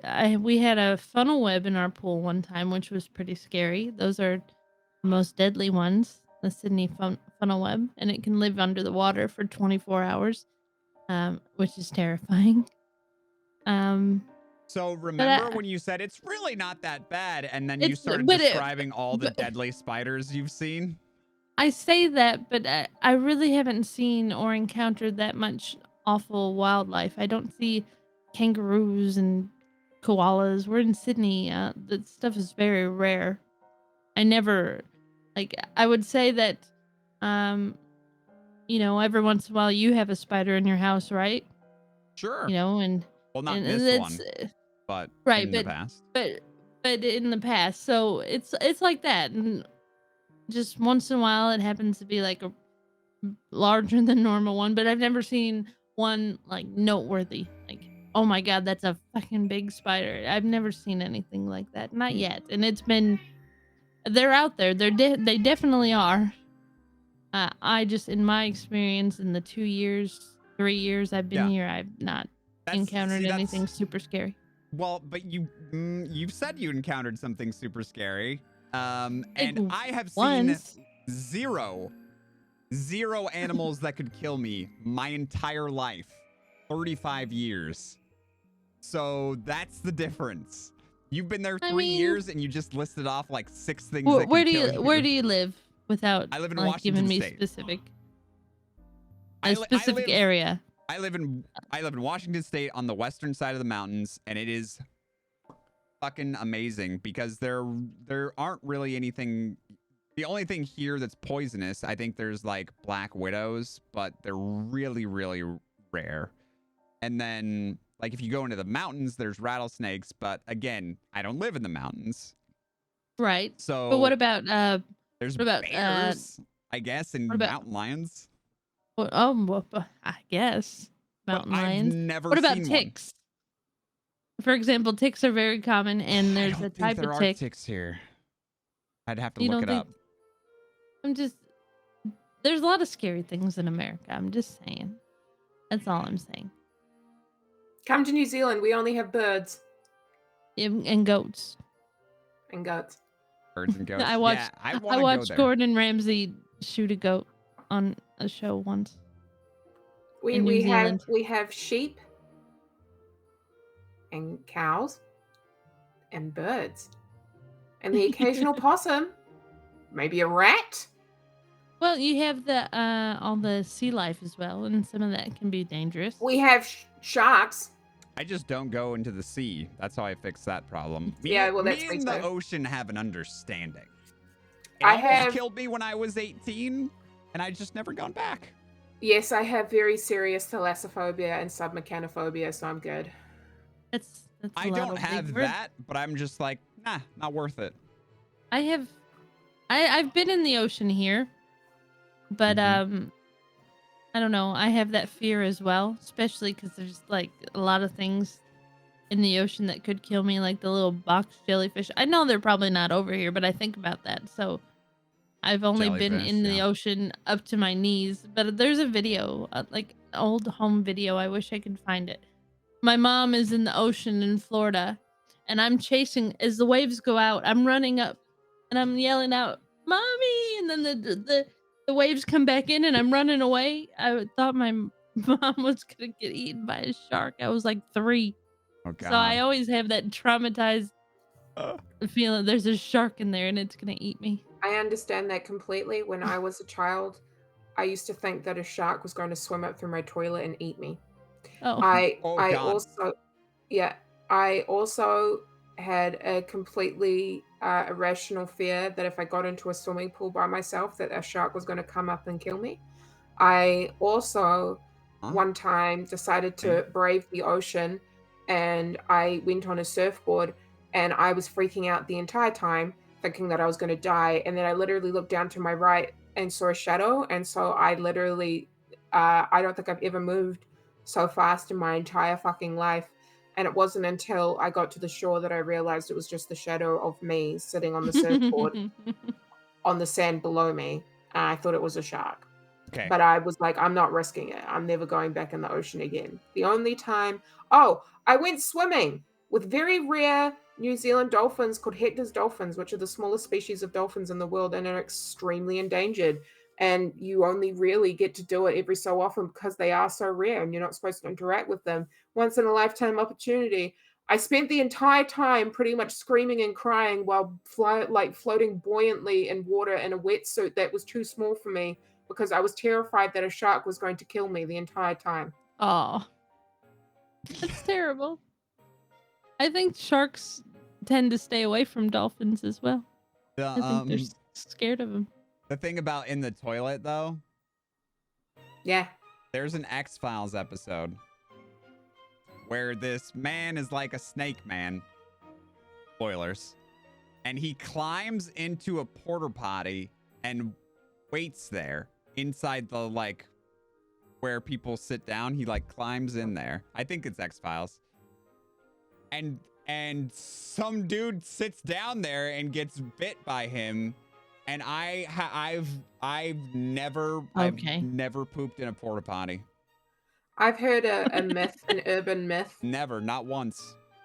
Listen, I'm going to be 100% honest. There are many places in my life where I've taken a shit and I've not been proud. But I clip Okay. that, please. Clip that, please. If you wanna hear a really bad poop story, I will tell you one. But okay. Let me change the music for this. Make it scary. Most people are very weirded out by poop stories, so I try to stray away from them. But I do have a very good story about it, which I will tell eventually. But I heard an urban legend once. Oh my god! Okay, literally, as we're talking, a spider just crawled down from my roof. Hello? Hello? If she it's not gonna respond on screen right now. It's just a little jumping spider. It's fine, but it literally just crawled down on a little strand from my roof. Anyway, I have heard an urban legend that there was a man who had to be admitted to hospital because he went to use a bathroom out in the fucking wilderness somewhere. I don't know where the fuck where. And a snake literally jumped out and bit him on the penis. I'm sure that's happened, right? Suck the poison out. Is this a Save joke? me! Save me! Is this a joke or are you... No, this is legit. This is not funny. This is serious. This is very serious. Very serious. Stop joking about sucking the poison out. Hold on. I would. You know what? We should spend an entire died. episode where I go through just the copious amounts of Darwin Award knowledge I have. Because there's some we'll put bangers. That episode on your channel. There's some bangers. Let me tell you. Like I've heard some fucked up urban legends about deaths. Okay. Like I heard one about people. You know what? We won't get into it. There used to be a show on in America called 1,000 Ways to Die, and it just listed all the fucked up ways people have died. I heard one about two people who were having sex on a mountain, and what happened was they were committing coitus on this mountain, but it was in the middle of committing. Yeah, committing coitus, the most egregious of sins. And they literally were doing it in the middle of a storm for some reason, and thunder struck them, lightning struck them, right? And it went through the top of his head and then exited out of her body, killing her. but the heat of it was so intense that it melted the condom that they were using, and he was literally fused inside of her. And he was stuck inside of this woman for a really long time after she had died. Basically, her brains had gone boop, boop, out of the top of her head. Yeah. And apparently, he was when alive? It went, the he was lightning alive, yeah. went He through was him alive. and he was like, I'm good. Yeah, it depends on My where it dick's exits. stuck. Yeah, but he had literally woke up and apparently there was a bear not far from where he was, like eating what had like exploded out of the top of her head. And then eventually Was he it the love managed of his life? yeah, and then eventually he managed to call like help in an ambulance, and they came and they had to remove him from inside of her. And apparently something had happened to his pee-pee because Well, that's yeah. because that's where the point of contact was. And apparently when they pulled it out, it looked like a cauliflower. Oh no. This has been another episode of Zug and the Bug. That's the end of episode 10. Thank you guys so much for coming by. I can see the uncomfortable. You're so I'm your uncomfortable. host, Orcish, and this is my co-host, Bee's Knees. You can catch her on twitch.tv/Bee's Knees. You can catch me right here. You can catch our guest, Tankgirl, on twitch.tv/Tankgirl. Tankgirl, is there anything you'd like to say to everyone before we leave and Bee never speaks to me again? Oh, also please give us your socials and anything that you may be working on that you want people to be Yes. part of in the future. Thank you. Oh, I have a Twitter, an Instagram. It's all over on my channel. I just wanted to say thank you guys because I see a lot of love for Effie, and she is my favorite. She is my favorite character. I know I'm biased, but I love her We so are much. pro Effie stream here. He answered the question already. Yes, Her she did. biggest I pet did. peeve was People saying, "Hey, by the way, I've killed people." I've killed 50 men. On our first meeting, it's okay if you've killed 50 people. Just don't tell me about it the first time we met. Okay. Well, I have something that I have to share, and so I'm just gonna throw this video up. And actually, B, I don't think you know about this.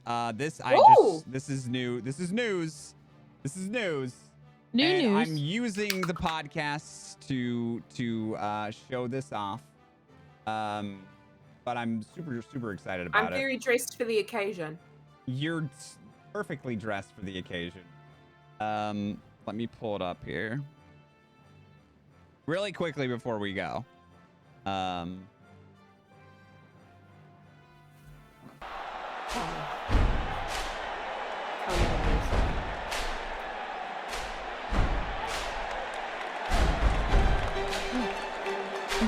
Time now for the main event. Are you ready? I can't hear you. You can do better. Are you really ready? Yeah, baby, yeah. Ready? Set. Put the hammer down.